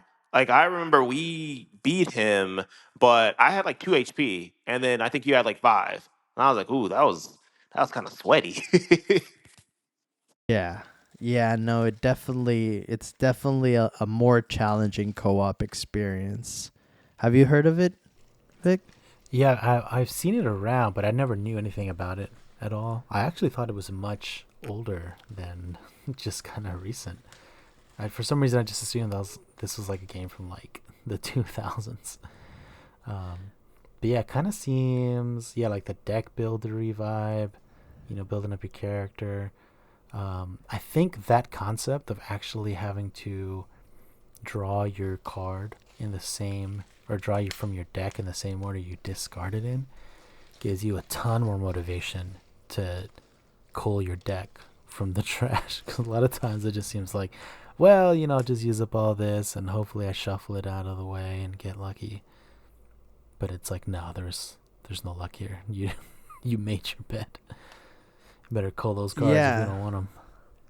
Yeah, it does. And like I said, it's I feel like the fact that you're able to have your own personal deck grow with you as you go through each chapter, and modify the cards in it that move through each chapter as well. it does it well. And so by the time you get to the last chapter, you're like, I'm just ready. I'm fine. Like I started as an apprentice mage. Now I'm like a kick-ass mage. I am ready to fight the final boss. Like let me in. I'm ready to fight. And it has a good build up, and it does a really good job at making you feel like you're getting stronger. So definitely check out Aeon's End Legacy if you have the time. Again, it is a little bit of a time commitment, but I think it's definitely worth it. Aaron, last but not least, what about you, man? What's a legacy that you've come to like? So we haven't finished it, but one I've been really impressed with was Machikuro Legacy, which like reimplements Machikuro. So just a brief background on Machikuro: it's a 2 to 4 player dice rolling tableau building game. So in Machikuro, each player wants to develop a city with a good enough money engine to fund 3 landmarks under construction faster than their rivals. So on their turn, each player will roll either 1 or 2 dice. And so if the sum of the dice rolled matches the number of a building that player owns, they get broke off. So you either get like some form, like you get income, or you'll be able to like steal income from people.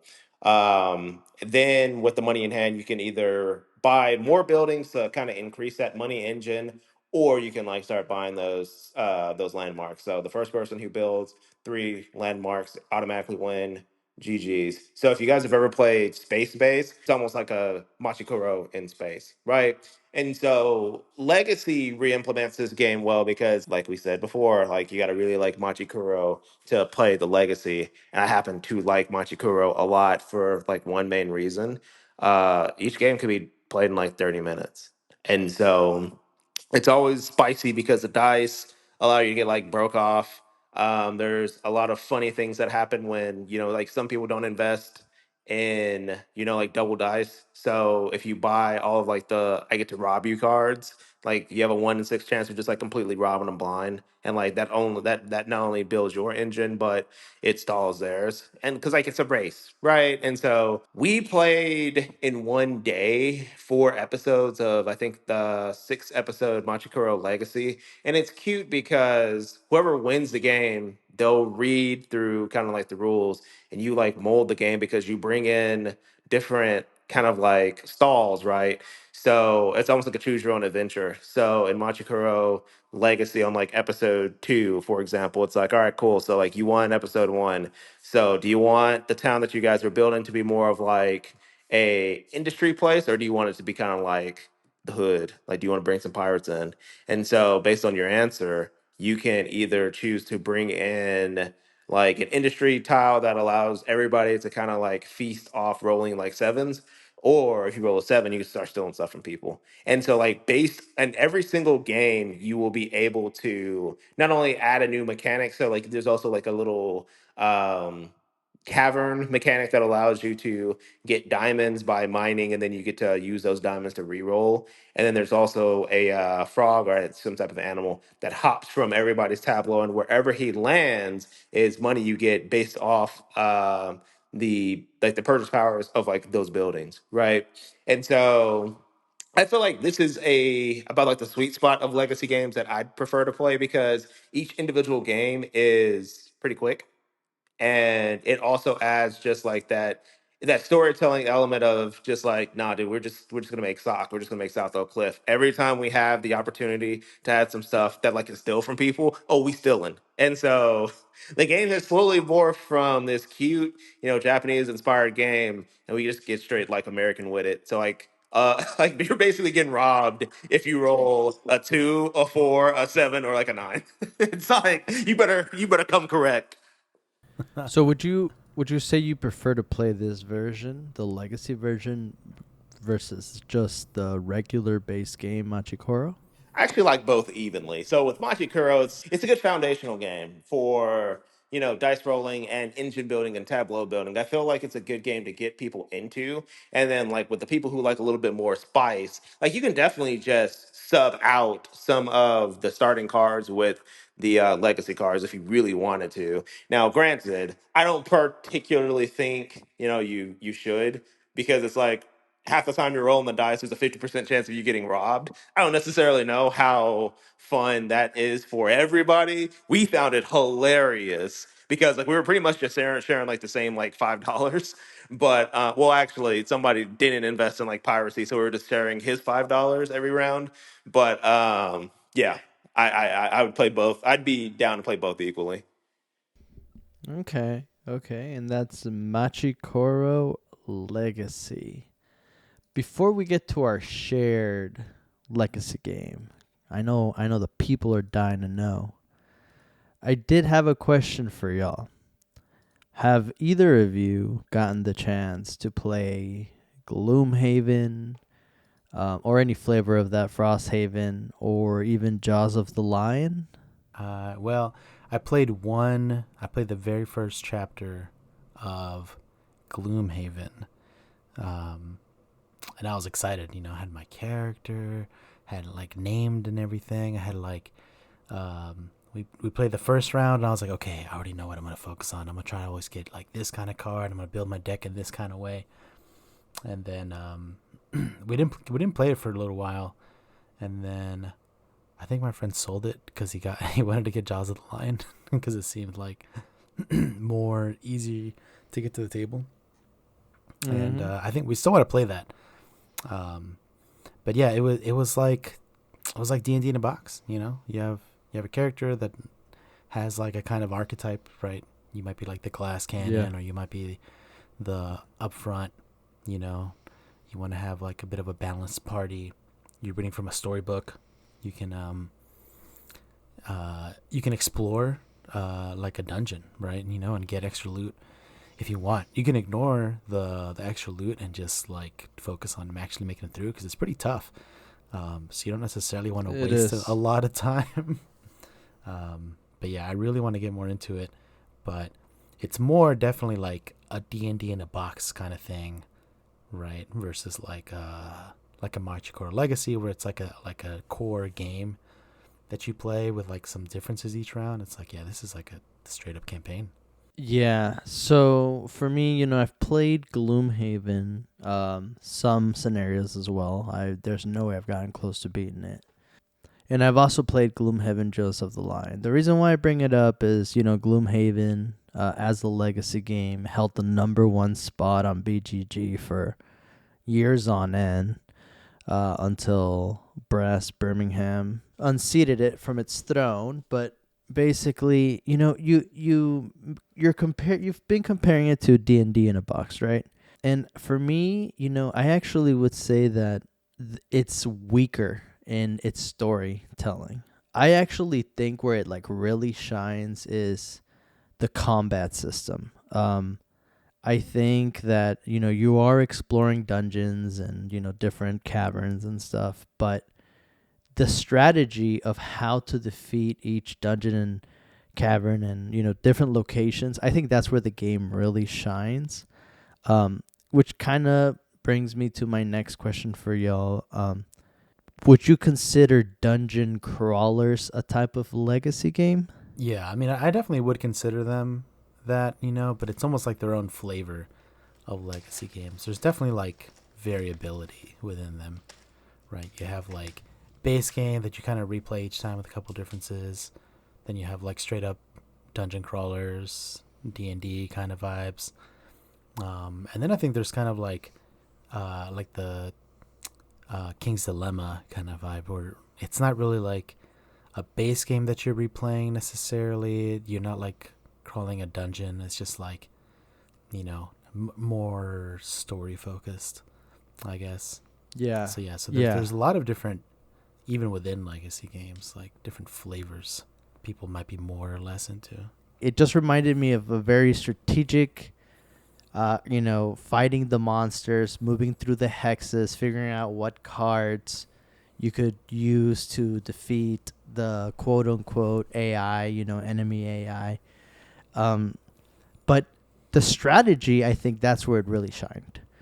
The story, I could have, left it. I wasn't really too into it. With Jaws of the Lion, the story also just, it seems lighter. But what I liked about it is it used a book. instead of having like the big hexes, it was just a book and basically just condensed everything into the book, and you could just play out each scenario in the book. So I guess what I'm trying to get with all of this is I feel like legacy games do tend to add some sort of innovation to all the board games, right? Because doesn't Sleeping Gods also have a book for it? Yeah, that's kind of like my, almost like my next one, after King's Dilemma, I think, Sleeping Gods, where it's a little like Gloomhaven vibes, where you have like a story you're going through, and there's like a book where you can, it's like the different locations you can explore. The combat, I think, is probably a little bit lighter than that, because you have this deck that you draw from basically to just give you like a number, and you just have a weapon equipped, right? So you're not necessarily doing a whole bunch of like strategery round around, right? You're more strategizing about who's going to fight what, because you have like a certain number of attacks as players before the monsters have their turn. So you're kind of strategizing who will go first to like have as few damage as possible and share the items correctly. But I think having the book like that is so good, because that other game of Gloomhaven we played, the setup to just set up one scenario, it was like, man, I hope we better be in this area for like an hour, because I'll be ashamed to finish this little dungeon in 15 minutes, because he's been setting it up for a while. Oh yeah, and if you wanted to run 2 scenarios in one day, I mean that's a lot of setup time. And don't get me wrong, it's a good game and it's worth playing it, but it takes a while. It definitely takes a while. Well, that's Gloomhaven. Now, Victor, there's one game that I think we all shared. I think it really got the OG WAB cons fired up. Can you tell us a little bit about Time Stories? Time Stories. Yeah, this is from 2015 by Space Cowboys is the publisher, which is kind of funny because they're also the publisher for like Splendor, so they've got range, I guess. But designed by Peggy Chassanet and Manuel Rozoy, who I think they're both French. A lot of the writing I think is originally in French. There are some like translation hiccups here and there you might notice in English. But yeah, this one's another interesting one as far as legacy, because this game comes with scenarios or like missions, right? They call them time stories, right? So you buy the Time Stories game, which comes with one story that you can play, and then you can buy additional stories, which is basically a deck of cards, and then you can use the base game to actually for all the other components. So the plot of the game is usually independent from game to game, but overall you are part of the time agency, who are protecting against time paradoxes in different time periods. So you're way off in the future, and every round starts off with like, agents, your mission is to go back to 1920s America and prevent a time paradox, and then you get sucked into the and then you go in, and now you're like, you take over the body of someone in that time period, and then that's who you play as. And it's a cooperative game where you're solving a mystery. And what's cool is you get dropped into this place, and you don't necessarily know what the time paradox is that's going to happen. So they're just kind of like, hey, you know what, just explore and kind of see what you can find. And then eventually you'll find like, oh, this is it. And then there's this one, there's a lot of puzzles that are kind of like not really in the game, like there's not like a board game or like a mechanic that you're using to solve these puzzles. You just get these clues. And I think a lot of times what we do is we just pull out like pen and paper, and we're just like, okay, so over there we saw 49. No, here we saw 14.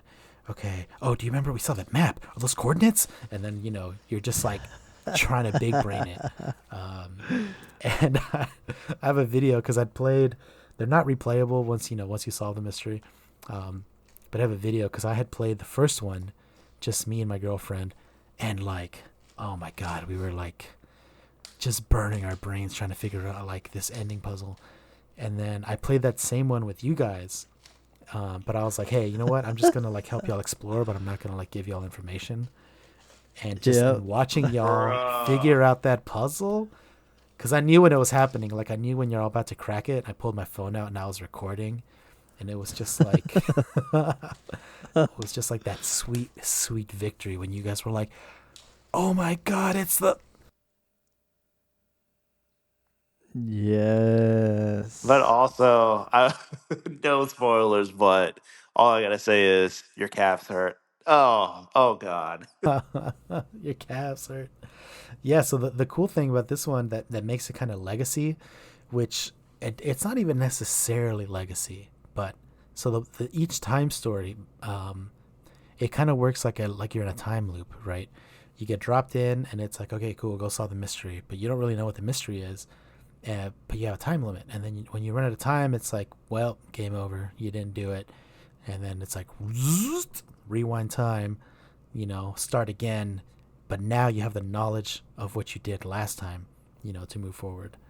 So at that point, you could stop and be like, all right, guys, that was a fun session. Let's pick it up next time. But us being sweaty men, we were like, nah, run it back. Keep going. So, yeah, it's a variable amount of sessions you would have to play.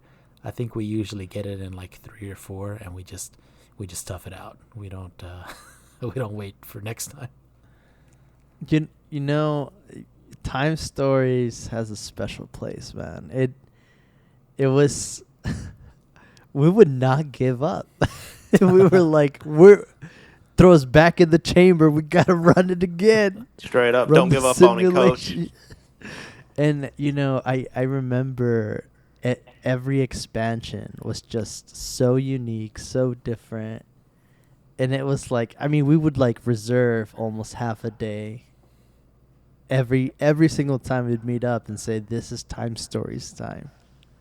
Like, this is where we play this. Because, and one thing I never understood, and I think maybe you can speak more to it, Vic. What are those things you get that are supposed to carry on from game to game? I think it's supposed to like help you out or something. Oh, Do you know what I'm yeah. talking about? So like at the end, when you finish a scenario, you get a score, and based on your score, it'll say you unlock, such and such little goodies, and the goodies are like these little cardboard things, and they look like capsules, and it's supposed to be like, pop this capsule when you need like 2 extra time, and time is like a turn. Or you need like 2 extra damage on an attack, or things like that, or health. So if you're playing, or I guess whoever owns the game, when they play future scenarios, if they've unlocked these little capsules, you can pop them, and they say like literally snap them in half, and use them up and throw them away and be like, all right, cool, like last game we did pretty good, so I unlocked this like +2 time, and we really need it now, so I'm gonna pop it. And that's kind of the one legacy part that carries over. That's like, oh, you're the same agents for the last one, and you have this like little benefit. Beyond that, it doesn't carry over a ton until the later stories. If you go all out and play every single scenario, then it starts getting pretty, well, I don't want to get too spoilery, but because I have played all the scenarios that Time Stories released, and they've actually moved on now, so they're not releasing anymore. There's definitely a lot of fan-made ones, but they have a new thing called Time Stories Revolution, which is a very similar vibe, but I think it's a little bit fewer components. You don't have the big old box you have to buy. Each one can be standalone. Even the first game, each story was just like a deck of cards, and then you used the deck. It had art on one side, and you kind of put them together, and that formed like the map, and then you had these other cards, and you formed those together, and those formed like the location you're at with the art. And then you could put your pawn in different places. So they kind of took that to the next level with Time Stories Revolution, and now the entire game is basically just a deck of cards, and they're just really creative about being like, take these cards and arrange them like this. Yeah. Aaron, do you have, because I know we played multiple, do you have a favorite expansion? Nah, I think I mean the Marcy project drove me nuts, dude. Because I will The say the only thing about Zombos. time stories that I kind of don't like is like once we like fell like four times, then it's just like all right, now we're just trying to follow the formula to get to where we failed. And then this was like, all right, cool. So I literally remember the Marcy was just like, all right, cool. We got to go here, get this, unlock this, talk to this dude. Okay, cool. Aaron beat this dude up. I beat him up. Okay, cool. We got to go here. That's the fake Marcy. Do this. That's another fake Marcy. Do this. That's the real Marcy. No, wait, she's a fake Marcy. Shit. Now we got to restart. And then we just kept going from there. I was just like, geez, man, this is kind of a brain burner because it's like when it's the first two times I always say like it's fun because like you're figuring out it's like you're watching the movie, right? And like you're making the decisions, doing all that kind of stuff. But like once we get towards like the end game, and I also think it's actually impossible to beat like one of those time stories like the first time. I just don't see how it's possible. Um, It's gotta be impossible. but yeah, I think the Marcy case was it was funny, but it was also just like, damn, dude, like this is kind of a lot. Yeah, I think that was one where we got to the end and like we missed one tiny thing, and then we were just like, you know what, boys, it's late. I gotta I gotta get in the car and like make the 4 hour Make drive the back to trek. Austin. So we're just like, you know what? Let's just say that we had flipped this one thing back here. Oh yeah, yeah, there it is. All right, cool. All right, good game, boys. I gotta go. Oh Yeah. yeah, yeah, yeah.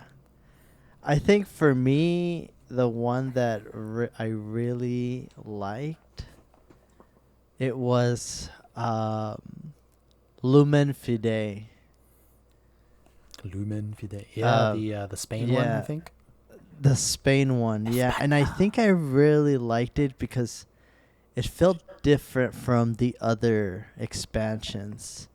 This one Mm. had more of like a history vibe to it. Like I don't really remember. It's been a while, but I do remember this one being a little different than the other ones. It really stood out to me for some reason. Yeah, because I think they're all pretty good at like changing up like the core thing that you might be doing, right? So like the insane asylum one that comes with the game is like all about like kind of solving puzzles, and like noticing things. And Marcy Yeah. case, there is a puzzle, and and that was like genuinely kind of hard, but a lot of the time you're just like fighting zombos, you're like shooting, Hmm. Yeah. and there's a lot of combat. And then I felt like Lumen Fide was like a more epic story. You were kind of like in Yeah. this very like Yeah. Spain inspired thing, and there's like lots of characters and like a little bit of like political intrigue. I think there was kind of like a church like organization, you Yes. know. Yes. So Yes. it was all Yep. about kind of like I think you had to just like collect the money and like get connections, you know. And so it just seemed like, and it was longer too. I think we had to like go through a lot of different parts of the map. So yeah, I think they're really good about making each expansion feel different. Hmm. Definitely. Definitely. And also Estrella Drive. Oh, That one. That one that's probably my was favorite. definitely. Like the Yeah. Once Upon a Time in Hollywood kind of vibe. It's Yes. all Hmm. yeah, it's Yes. all like 70s Hollywood. You got movies, you got movie stars, drugs, alcohol, murder, The warps. cults, sex. Yeah. So if you're into wanting to check out some legacy games, time stories, definitely has that We Are Bored podcast approval. Definitely check it out because man, it there's a lot of game. There's a lot of game and each story is unique, different, and a lot of fun. So definitely check out Time Stories. That's WAP Thoughts. Hey yo, is that a shining star? Nah, it's just the spotlight of the week. Man, do we have a doozy. Victor, take it away. All right, dude. And this is y'all gonna have to stay with me now. This might not be board game focused, but I found out y'all two boys are all caught up on Severance. Yeah, baby, we severed. So I had to get y'all's Yes, sir. hashtag WAP thoughts on the season 2 finale. So it's gonna be very spoilery. So definitely do not listen if you're not caught up on Severance. Bookmark this, go watch Severance, and then you can come back. Let us know in the comments if our takes are ass. But yeah, Which they won't be, of course. but yeah, dude. Ever since we watched it, a lot of my friends here in Austin, pretty much all of them have watched it. We've gotten other friends who haven't watched it into it, so it's just like it's all we're talking about. So I'm curious. I guess first of all, the big question is, how did y'all feel about Any Mark's decision at the end? Y'all vibe with that or no? I mean, I don't vibe with it. He would have had to see me, but Audi Mark completely sold. Like when that boy said, like Helene, I was like, my He was man. so cooked at that point. It I was was like, my over. man. I was just like, they're not coaching you? Like, all the work that they did to get him there, I was just like, they just let that boy, they set him up. Like, it has to be a setup.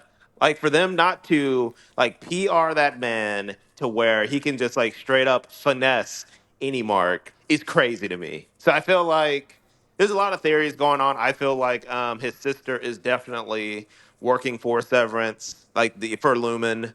Miss Cobell.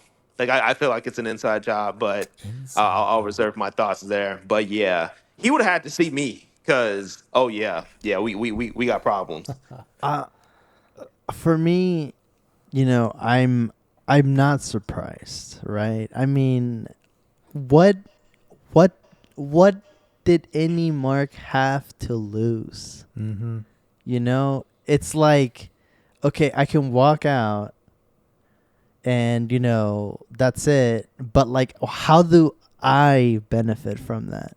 Because it's two different people at that point, Yeah. right? It's Innie and Audi Mark, and now the way the show ends, it's like, okay, well, what can they do? I mean, they literally have a chip that can be turned off by Lumen at any point.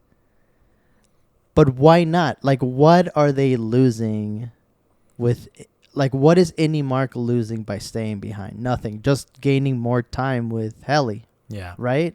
That's so. To me, the finale made sense. It made sense that even if season 3, it is season 3. Yeah. Even if season 3 starts off with Lumen just shutting off their chips, well, at least they got like those like 5 minutes of them running down the hall together in joy, in blissful joy, Helly and Any Mark. Yeah.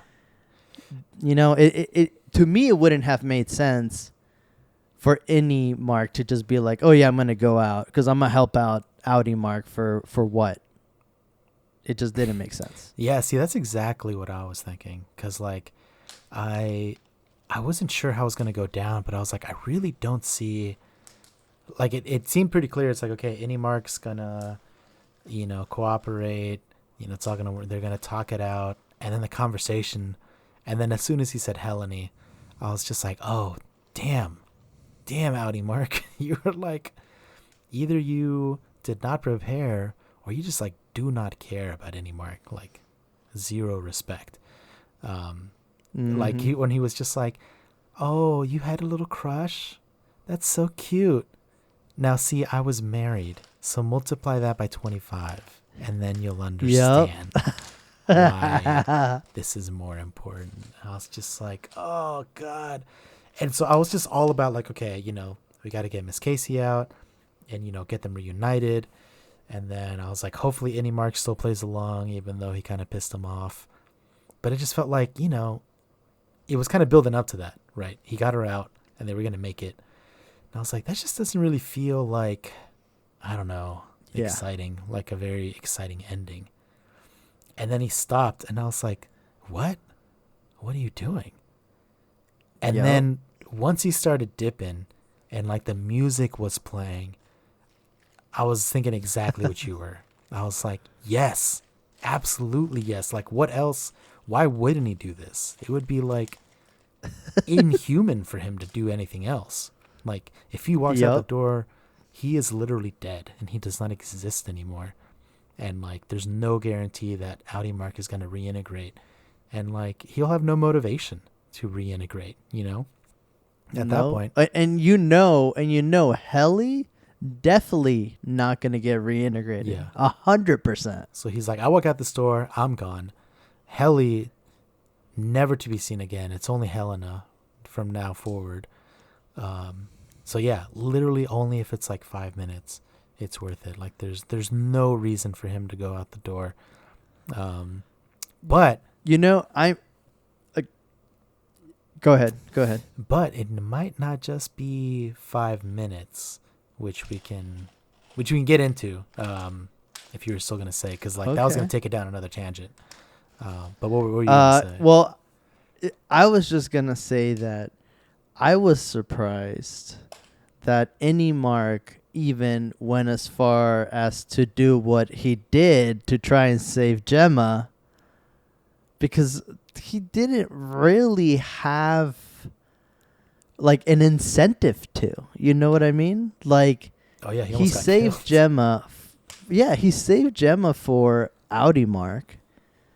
But the truth, like, where was his incentive? You know, like, I don't know. I don't know where his incentive was. His incentive was that he's still a good person.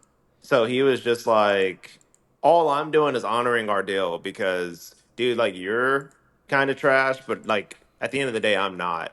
And so I will do you this solid. Ask me for nothing else.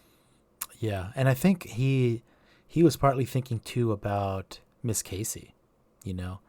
I think because I think they told him that she was getting severed like into multiple people down there. So like for him, the Audis don't really care about the innies. And here's Miss Casey, who, you know, he knows the innie as Miss Casey.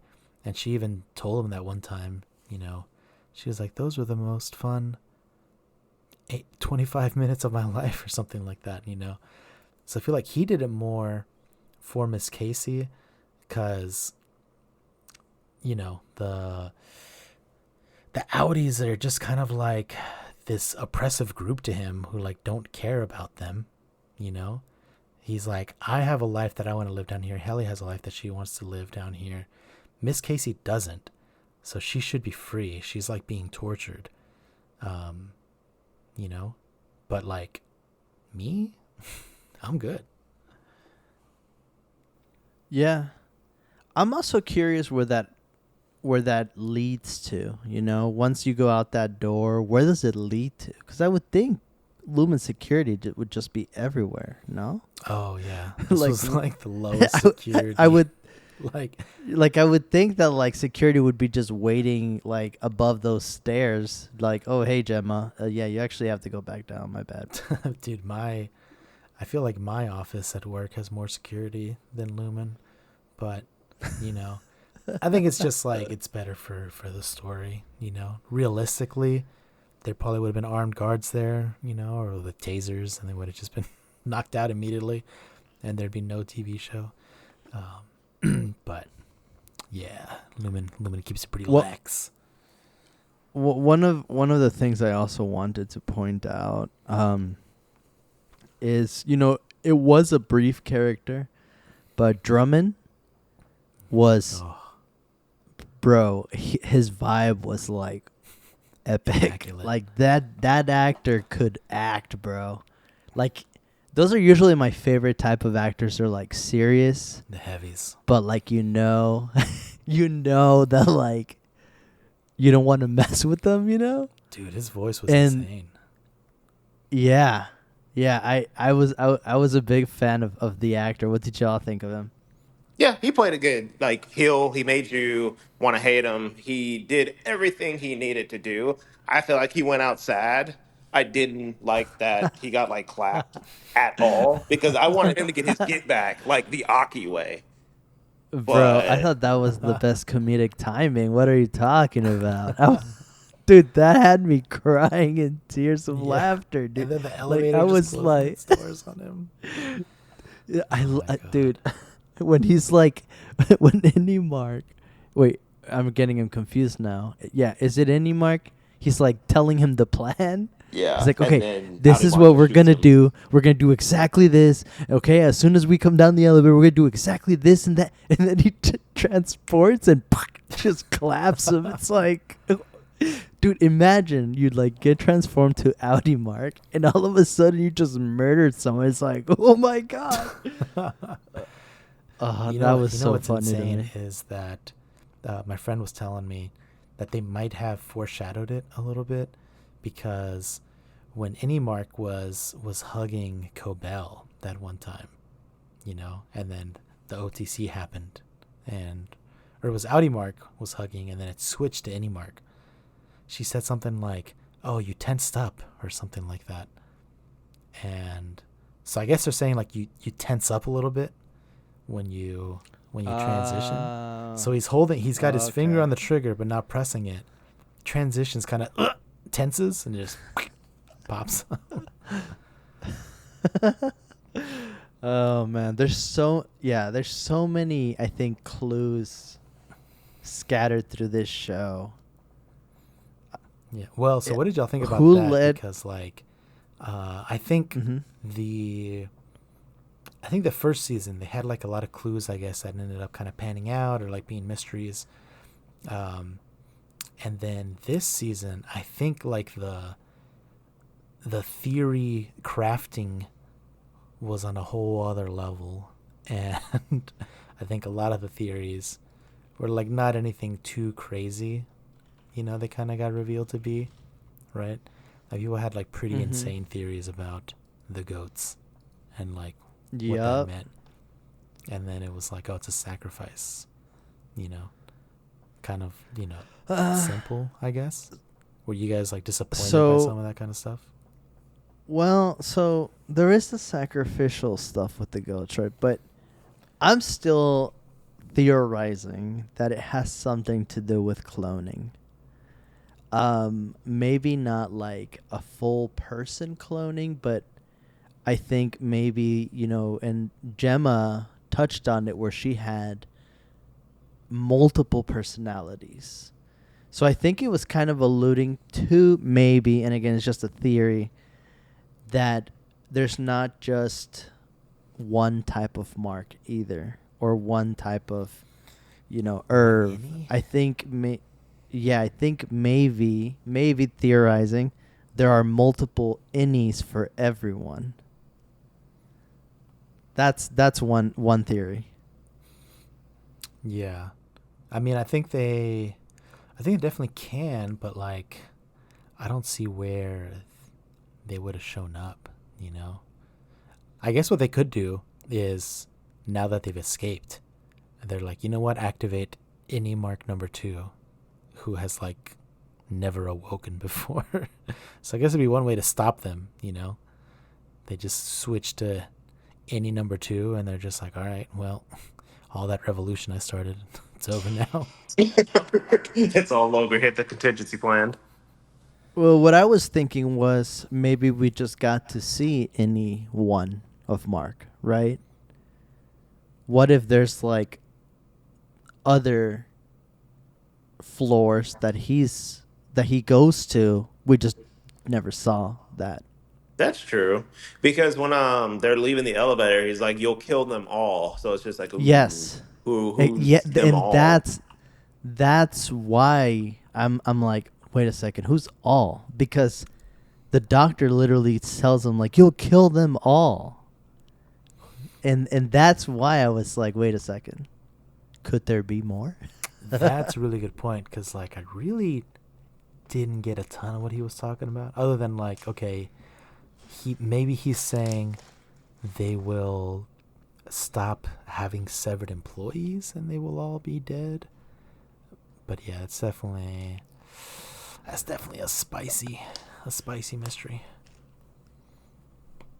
Yeah, I mean, who let Ben Stiller cook, This show was like freaking out of nowhere, dude. It's so good.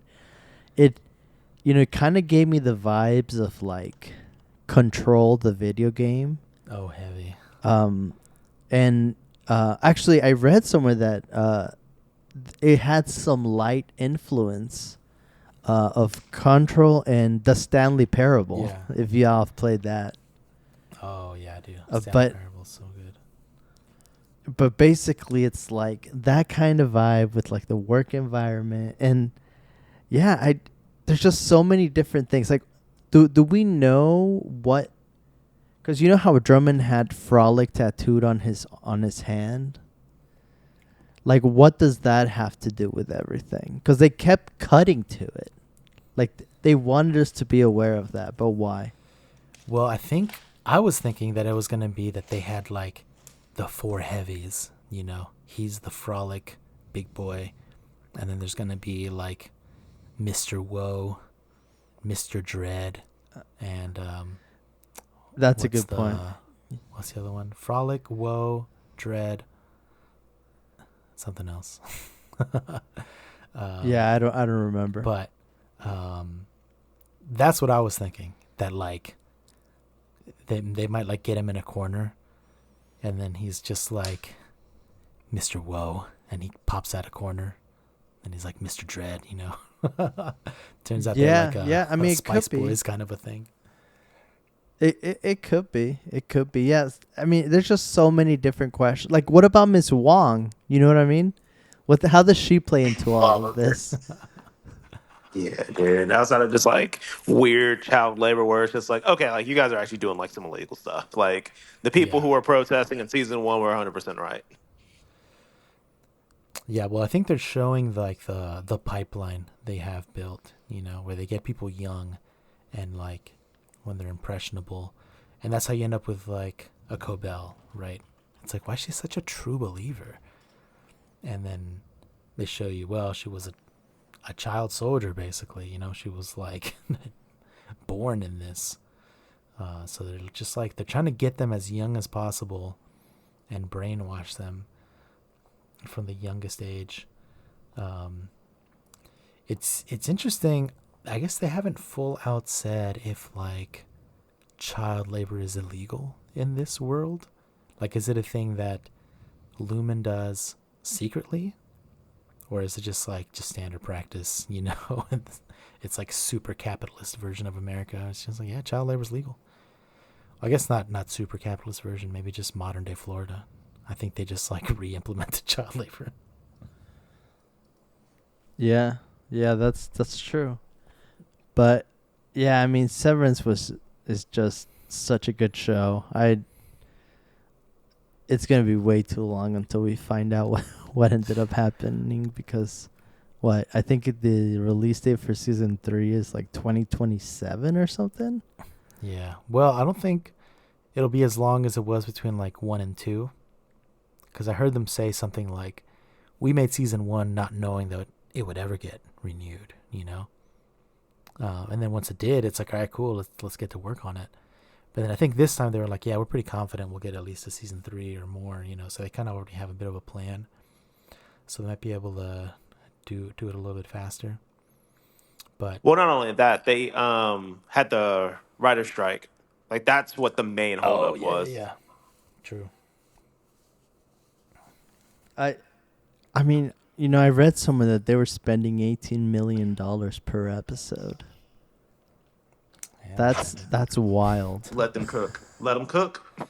Well, yeah, they were like actually like really making each episode its own thing and actually have like really detailed effects and cinematography. It wasn't just like, hey, we got these 2 cameras, one sits here, and we just film the whole show like this and we just pump these out. They're like, each one is like, this is going to be its own unique thing and like be special and like a movie, and we're going to like spend the money to go shoot on location for random things. I think that really paid off. I think like that's one thing that a lot of people were like raving about and noticing. It's just like, dude, these like shoots, these locations, these effects are like amazing. It feels like watching a movie every week. Yeah, it really did. So Victor, do you have any theories of how season 3 is gonna pick up? Yeah, so that's what I was saying. You know, everyone's like all down on any mark. It's like, oh, he's just gonna be there 5 minutes. He's just gonna get switched anyway. He's so stupid. Why'd he do all that? And I was like, well, I don't know, man. Let's look at like his resources. You know, it's him, Helly, Dylan. Dylan's locked in now. You know, he was kind of like they had kind of bottomed out a little bit, but you know that's over with. They got the whole marching band rally to their side. Helena is like off the board because, you know, she's Helly right now. And then you got homie James, who kind of likes Helly, and this guy's pretty nutty. So I mean, like, I wouldn't put it past them for like Lumen to be like, oh my god, we gotta switch Helly back to Helena, and then James like, no, I like Helly, you know, and then like, let her, she has the spirit of Kia in her. So like, I don't think it's so guaranteed that Helly's gonna get switched off. Then they're already kind of homies with everybody, you know. So you have mammalians and nurturables, got an army of animals. What if it turns out they're like, yo, we got horses in the back? So I mean, y'all need transportation. They're all pretty. What about Jack too? So like, them plus the marching band, they can put up a fight. what about Mr. Milkshake though? You know what I'm saying? Mr. Milkshake, I mean, he can probably take out half the marching band on his own, but I think he's got to retreat. He's got to get out of there. See, that's a thing. That's the thing with him on season 3. I think that's gonna be his redeeming arc. I feel like in season 2, they've been slowly hinting that like he's starting to see through the shadows. You know, he's starting to see the light. But I mean, he's devout though. But I've got a feeling that season 3 is gonna be his redeeming arc. I don't know. I just have a feeling he's gonna turn. Do you guys see that happening? I actually think he's going to crash out. Like, he You is think so? going to crash. It's going to be a cosmic crash out. He's not going to go redemption. They're going to give the backstory of this dude, and it's just like everybody said he couldn't do anything. Everybody was just like, man, you fucking nerd. And it's just like, great, I'm going to just blow this fucking place up. I genuinely think he's going to go anti-hero and blow Lumen up somehow. And he's just like, Mark, you and Helena, Helly, whatever you want to call your fucking self. Like, he's gonna beat the shit out of Dylan. Because Dylan's already like disrespected him for 2 seasons straight. Bro, He is going to beat the he's shit gonna knock out those of two down, Dylan. dude. Yeah, dude.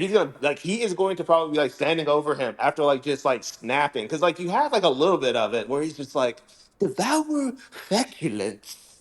And I was just like, oh, you gonna steal That him? was hot. Because like they've been playing him the entire. He has been getting played the entire season. It is almost just like I don't know who he's gonna tell to like stay home, like don't come to school the next day. But it is going to be a cosmic crash out.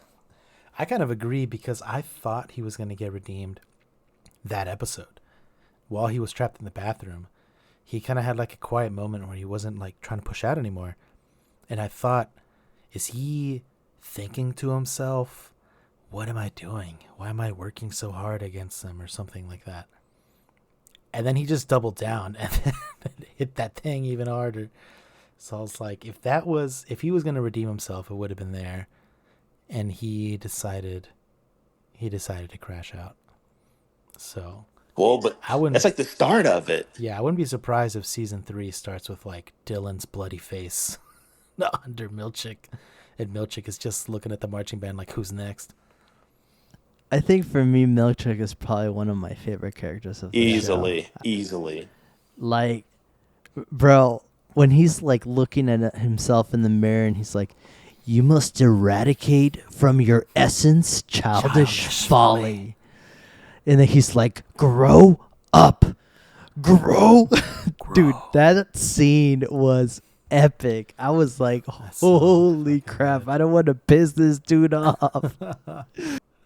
That's what I'm saying, dude. Like he is going to be the next. Like they're gonna try to paint him as a villain, but it's gonna be like a Thanos type villain where it's just like, okay, he's about to start committing some atrocities, but like, can you blame him? Yeah, I think he's gonna be a bit of a wild card too, because he won't be like fully lumen pilled. I think because he's not like totally happy with them, but like they're cutting the checks. So I think he's just gonna do whatever it takes for him to be in a good position and not necessarily like whatever's best for lumen or the innies. I think he's gonna be almost like independent, but like just take no shit. Oh, 100%, 100%. So, what do you guys think Lumen does? Because, you know, for some reason I keep thinking water. Have y'all noticed that they all have like these droplet pins and Yeah. like there's just like water logo and like there's always like blue colors when they're in Lumen, like water colors. Do you guys have any theories on that? That's a good question. It might be like some type of mind control, but there definitely is some form of, like, I don't know, like maybe like the surgery, like the pill, there's more to it. Like maybe it secretes some form of like goo, because like when they start like unsevering, it's like a black goo that comes out in it, like versus just like blood. Like maybe there's something to do with that. Yeah. Yeah. A lot of good theories. Do you have any last thoughts on this, Victor? Well, one thing that I think people should check out if you're like super, super Severance pilled is they released like a little book kind of PDF thing. I can't remember the name right now, but it's like before the show came out, I think they released like a little ebook and it's on like Apple Books. You can find the PDF for free somewhere else. But it's like this fake correspondence, from the point of view of the show, of someone who's a severed worker. And it has like a pretty cool, because the person in there is like a macro data refinement specialist or whatever. And that I think gives a little hint to other things that Lumen gets into. And I think it turns out that like the macro data, not everyone is doing the same thing Mark is doing, right? So Mark's is like checking out the 4 tempers of Gemma, right, in each different room. But this one was also doing macro data, but hers ended up like being a terrorist strike or something like that. Like she, when she refined something completely on the outside world, it like exploded a plane or something, or like a truck, and it was like corporate espionage. So I think they can take this macro data thing and like kind of build it into whatever they want. And I think they probably have like a lot of like weapon systems, like a little what's that company, like Black Rock or Lockheed Martin. So I think they got a little Lockheed Martin vibe to them, where they got like weapon systems. They make food, obviously.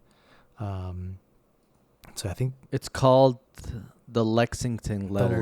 I'll add the link. Yeah, I'll add the link to the show notes. Yeah, and it's got a little tie into the show too.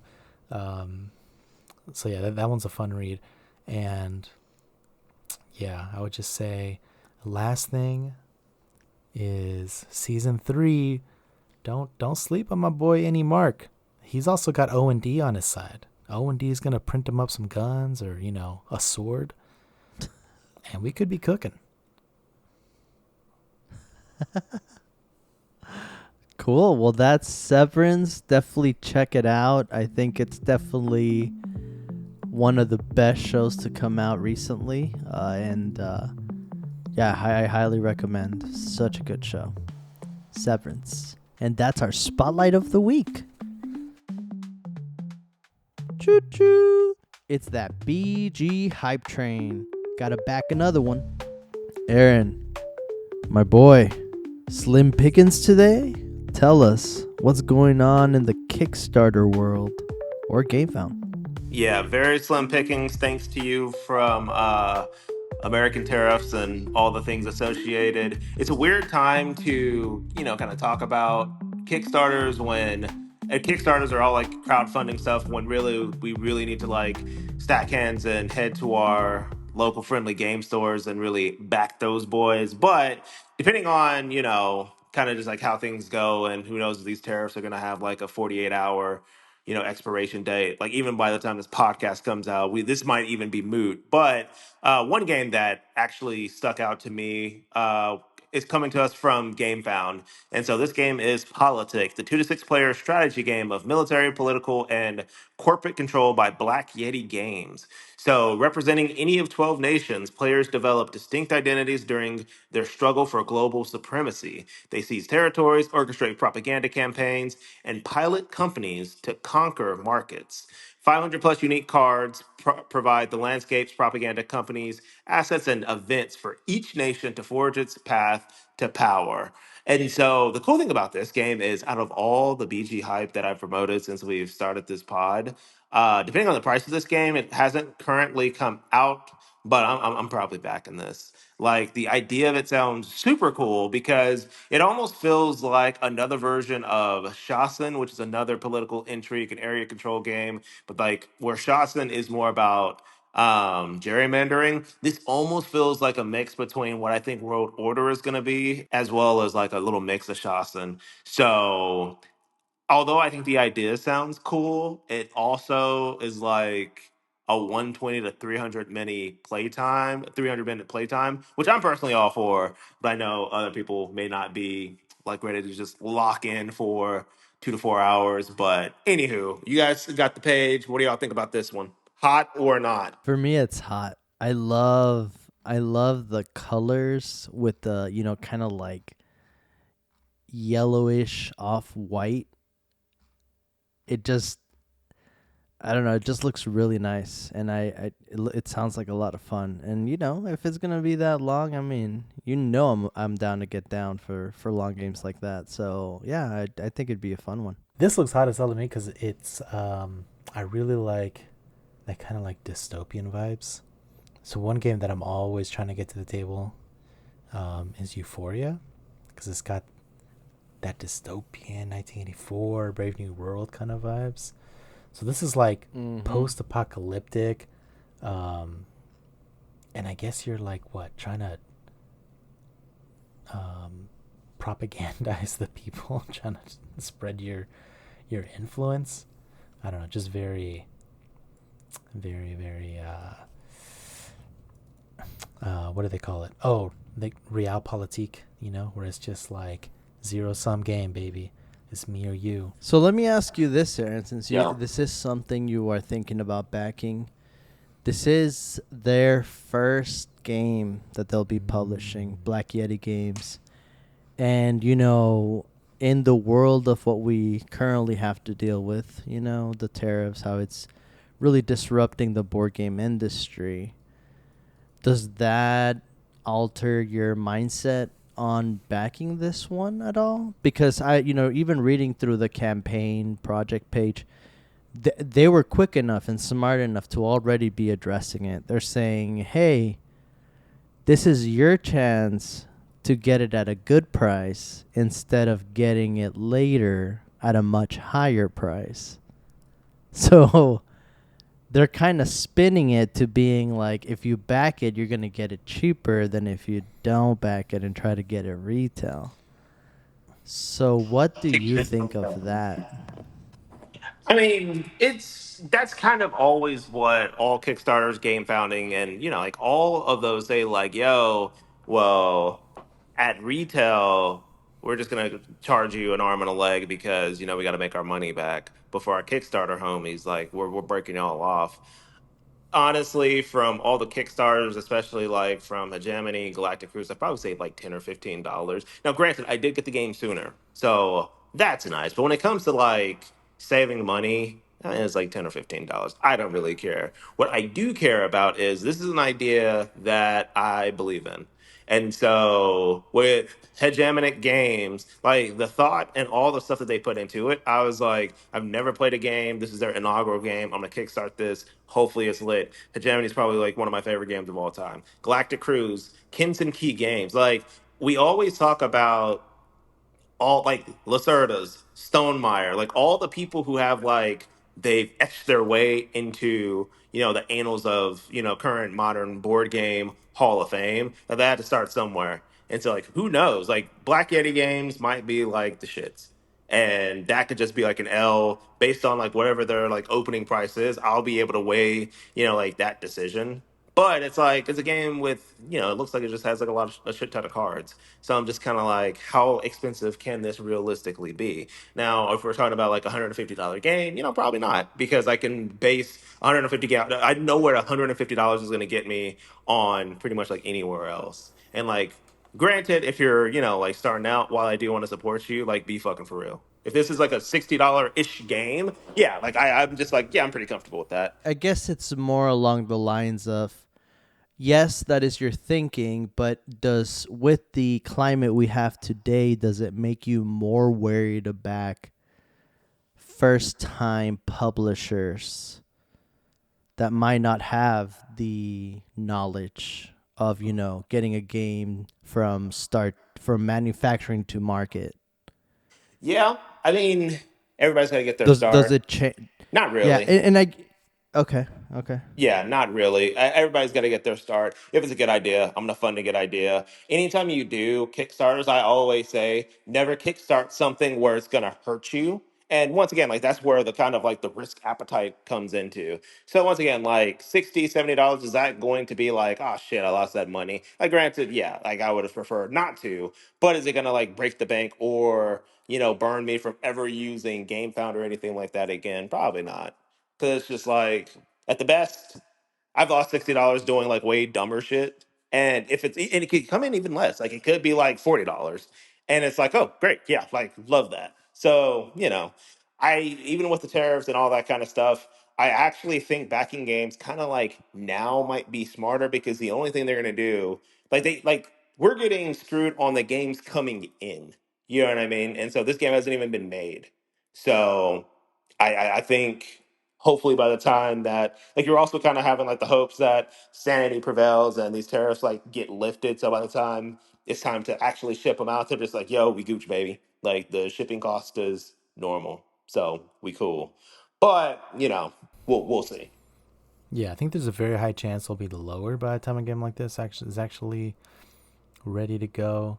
Um, but also, I think as long as the tariffs are in place, this is kind of the only way to get new games. It's gonna be like big publishers doing reprints that they know will sell, and then Kickstarter runs like this or GameFound runs where they're just like, hey, we're not gonna take a risk and like pay 54% tariffs for a bunch of games that might not even sell.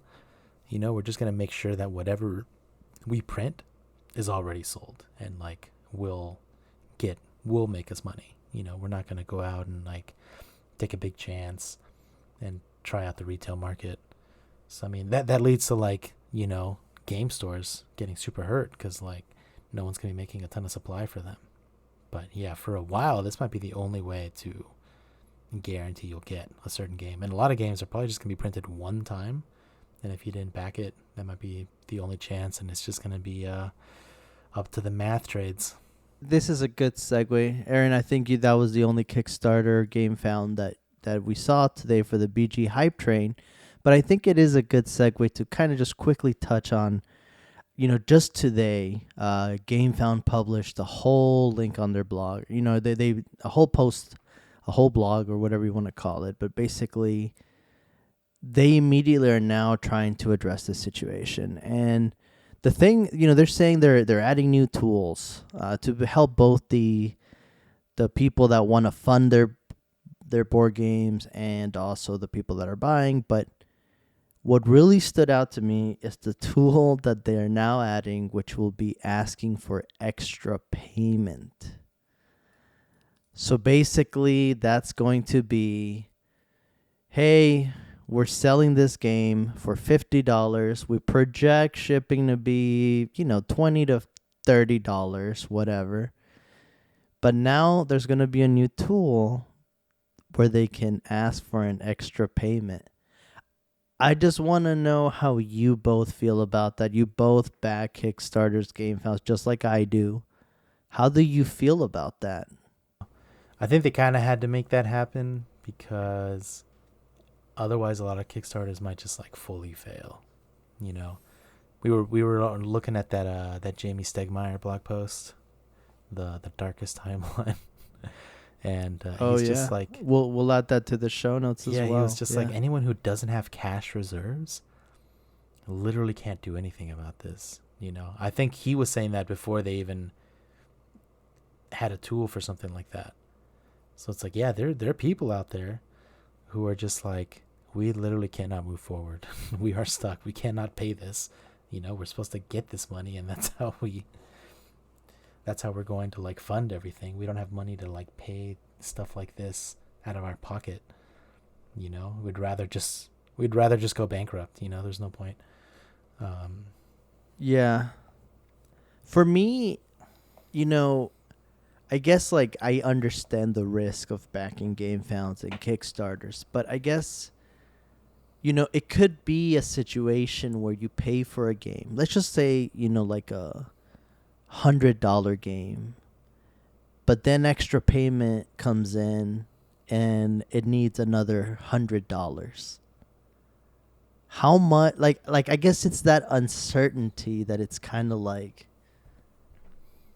is that worth the risk? Well, is there any backing out, if they're like, hey, it's going to be another $100? Based on the tools that they're offering, it says an extra payment. I guess there is another tool which is managing refunds. But you got to think of it this way, though, right? Sure, they have a tool to manage refunds, but if you're a small publisher and you're ordering 1,000 board games, and then you get that extra pay, you say, "Oh man, I'm gonna have to charge everyone an extra $50," and now you have 500 people wanting refunds, and you have 100 board games made. I don't know. I feel like there's a missing piece. Someone's got to pay something. You know what I'm saying? Yeah. I feel like there is a certain level that people are just kind of glossing over, where it's like, well, yeah, I'll make that extra payment up until I won't, and then I'll get a refund. But then the publishers are like, well, yeah, I mean, we're going to make these board games up to the point where we can get an extra payment. Mind you, we're not going to talk about the refund. It's setting up to be shady. Like Yeah. 100% it is definitely setting up to be shady. And once again, it's just like, what's your risk appetite? Because, like, to be completely honest, though, until we get this whole situation sorted out, like, backing a game over $70 is dead. Like, I'm just not doing that. I don't care how much I like it. There are so many games that I still need to play, and there's other games that I can math trade for, where it's like, I can definitely go after a person who's trying to scam me on BGG, which they won't, versus just putting your arms in the air and like hopefully spirit bombing a game and then hopefully having it come down. And it's just like, oh well, yeah, like it will legitimately turn into poker style extortion, where it's just like, well, I'm already pot committed, so I kind of have to like just ride this Yeah. out, almost like with you guys with Yeah. Shawson, where it's just like, Yep. I've already paid for the game. He's asking me for $100 in shipping. I'm not going to not get $100 in shipping, because if he's so shady to charge $100 in shipping after the fact, why would he give me my money back? Yeah. Yeah, and just that's one thing that's kind of I found interesting. And again, I'll post the link on the show notes so people can also read what GameFound posted. But I know all three of us are already seeing updates on all our Kickstarters and GameFounds Dude, with they're the people pouring saying, in. "Hey, yeah, this is what we live in." Like, so the one I wanted to really point out, because they went ahead and spelled it out for us. But basically, the people who made Mind Management, they made Corpse of Discovery, they made Harrow County, I'm waiting for Corpse of Discovery to get delivered, and they have a tariff update. And when you see that, you're like, oh no, Yes. oh no, oh no, what's gonna happen, right? It's So the awful. guy, small company, he broke it down. He said, hey, I'm paying $1,000 to $2,000 in duties for a container of games. And after these new rules have been put into place, he said for 2 containers, he had to pay $26,000. So think about that. He was paying, let's just say $2,000 per container. Now he's paying $13,000 per container. And this is a small publisher. So he did not account. I mean, how could he account for a race like that, on getting games imported? So now he has to resorted to selling, he called it the tariff map pack that you can print and play at home for $5. For 5 Canadian, so $4 for American dollars. You can buy it just to kind of help offset the cost. He said, I could have probably put it on y'all, but that's not what I promised. I'm going to eat the cost. But if you feel so inclined, I made this Mac pack, buy it, help me out a little bit. But even then, right, you yourself have to print it out. And it's like, it's not the same material. It's like, oh, man. So that was just one example that I'm seeing already, and I feel like this just the beginning. Have y'all, or do you have other examples of Kickstarters that y'all have Yeah. also felt? Yeah, so one game that I was super excited about, now I'm like kind of dreading, was Sweetlands. And so Sweetlands is like a 13-pound game. And I got all the deluxe versions. I got, like the neoprene. I got this game pimped out. And they sent us a update today that was just like, yo, we are currently looking at a 54% increase in, shipping because we operate out of China, then we're going to be shipping out of Japan. And they're just like, so, hey, American backers, we're going to get a final number. We're going to kind of see where we end up on the spectrum, see how much we can like eat. But otherwise, we're just going to have to pass that on to y'all. So, you know, y'all should have voted better. And I'm like, you're not wrong. But damn, dude, it's just it's no fun. Like I think Jamie Stagmeyer said it best. Like there is no silver lining. Like this is just rough. Like and it's only going to get rougher. Hopefully until sanity prevails and you know stuff happens. Yeah, it's just like the government will get extra income for tariffs, but then lose a bunch of income from like everyone's actual taxable incomes going down. Plus, they'll probably implement some tax cuts. So it's like the government will have less money. We'll have less money. Everyone will just have less money. Like, how is this possible? Mm-hmm. It's a mandate, brother. Well, that's that BG hype train. We are hype, baby. Thanks for tuning in to We Are Bored Podcast. We hope you enjoyed the episode and found a little inspiration for your next game night. For more board game content and episode show notes, visit our website, wabpod.com, where you'll find everything you need, including updates and more. Don't forget to check out our YouTube channel, We Are Bored, for reviews, playthroughs, and extra content. You can also connect with us on Instagram at We Are Bored for updates, behind-the-scenes fun, and all the board game eye candy you can handle. Until next time, keep playing, keep exploring, and remember, every roll, deal, and turn tells a story. What's yours?